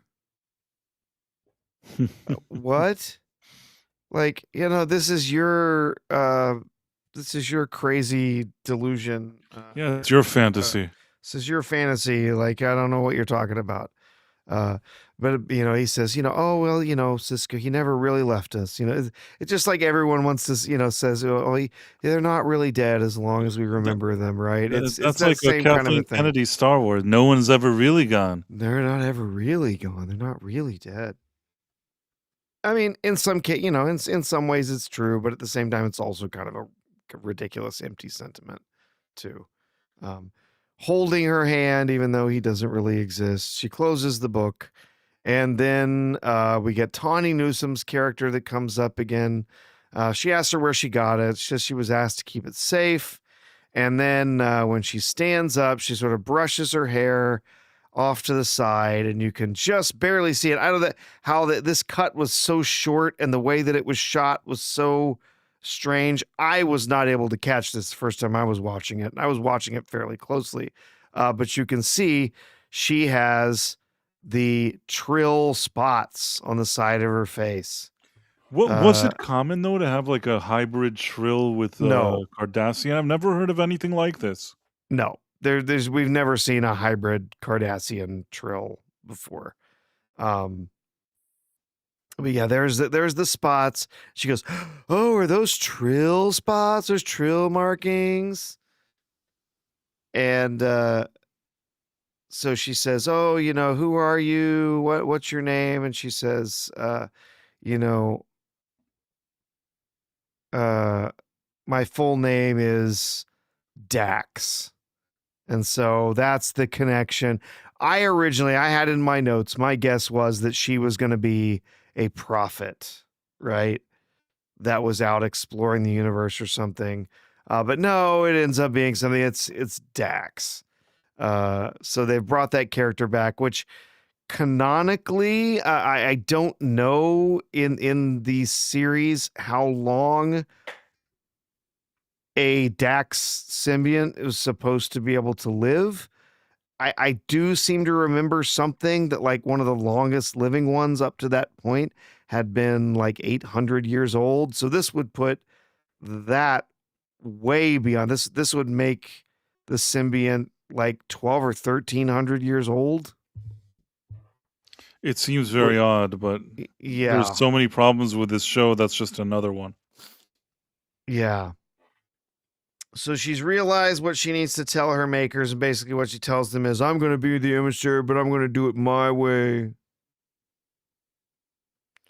Okay, sure. She says, I'll tell you when I have something to report, and they'll say, and they say something like, oh, you can't, follow our, commands or whatever, and she like turns them off. Like, I don't know. Istifo says 11 to 1200 years old. So, 100 years off, whatever. So she's back to playing the theremin poorly, being adored by her friends, headbutting people, and dancing in clubs. So now she's the best version of herself. And we get this quote. We get a voiceover from Avery Brooks. This gone out and been looking to find this. It turns out that this was not anything new that was recorded by Avery Brooks. This was not some outtake or something that was recorded originally for Deep Space Nine. This is something that was taken in from a spoken word album that was recorded contemporary to the time of Deep Space Nine, which is why his voice sounds pretty much the same. But it was from this spoken word album, and they like licensed it and stuck it into the show. It has almost no connection whatsoever with anything we've been talking about. What have we been talking about that has anything to do with divine laws? Nothing. The divine laws are simpler than human ones, which is why it takes a lifetime to be able to understand them. Now that you explained to me that he, like, at some point today that he just recorded it for some album, it has a lot more context because it doesn't make any sense. Even when I watched it, I thought, is this AI talking? What's he even talking about? It doesn't make any sense. And now we know it doesn't make any sense. They put it in here thinking, well, it sounds philosophical. Maybe nobody will notice. Yeah. Well, anyway, yeah. They put this like sort of fake profound quote in here. Only love can interpret these words. Okay, and then thank you, Avery. That's the most annoying. This is like the equivalent when I told you that I added the name to the guy to the marketing, even though he didn't want to be there. That's what this reminded me of. Like, thank you, Avery. What did he do? You couldn't use his name as likeness. You at the end used a snippet of something he once said years ago. It had nothing to do with Star Trek. He receives no credit in the episode. Nothing. Right? Just, thank you, Avery. And then the most insulting thing, they play the Deep Space Nine theme song over the credits. And I wanted to scream. Like, get my damn theme song out your mouth. Right. We were texting each other that. That's how I felt about this whole. Just so bad. Oh, Price. It's a new low. It's like I could barely even sit here and look at it again and us talking about it. It's just it's exhausting. It's like a headache even to go over it. In the next, someone was joking and saying they need to use Shatner's spoken word album. That was Gavin. And Karate Werewolf says, in the episode with Shatner's Lucy in the Sky cover. No, I want them to bring in Shatner doing Rocket Man. That's what I want, have him inserted into the episode somehow. I'm a rocket man. Rocket Man. All right. Well, it is getting late, so if you have the Rumble people, I can say goodbye to them. Yeah, we didn't have too many people over on Rumble. Here, I'll just take care of it real quick. I didn't actually make up a list. So okay. We had Elizabeth Quince and Liddy, who were here earlier this evening. Phantom Monk, who has been here most of the evening as well. We also had Double R Star and Yona Anawadi and Pure Blood Berserker that joined us over on Rumble. So thank you, all of you, for hanging out with us this evening on Rumble. And then over on YouTube, had a number of people hanging out with us. And thank you for all the super chats this evening. Much appreciated. We had Jason Webster, The Dead Man, Karate Werewolf, Adam Gray, Tomahawk, Istophobos, Drew Gordon, Argentum, Inku, The Real Head Case, Caleb Levine, Yitis, Lasher, Strugun, Mr. Cesaro, Badfoot, Gavin Blackburn, Rod Nyson, The American Joe Show, Jonathan Conroy, Eraserhead, Nate's Memes, Reverend Norman Bates, Lord Corey, Fred Druger, Amplify 85, Spiegel, Kodo Rob, Destiny Captain 247, David Costin, Sagacious 6, didn't see 6 earlier in the chat, but glad she was here today. Zunar J5, Mary White, Marla Sharondoff, Jim Noxious, Justin Channels, Samsung, and Pete Roble. So thank you all for hanging out with us. Thank you very much. Yeah. Bye. All right, yeah, take care, everybody. Goodbye. We'll see you here on Tuesday. Yep, and we'll be hanging out for tomorrow night. I'll be hanging out with the B-Roll crew over on B-Roll Stage, Rumble, and YouTube.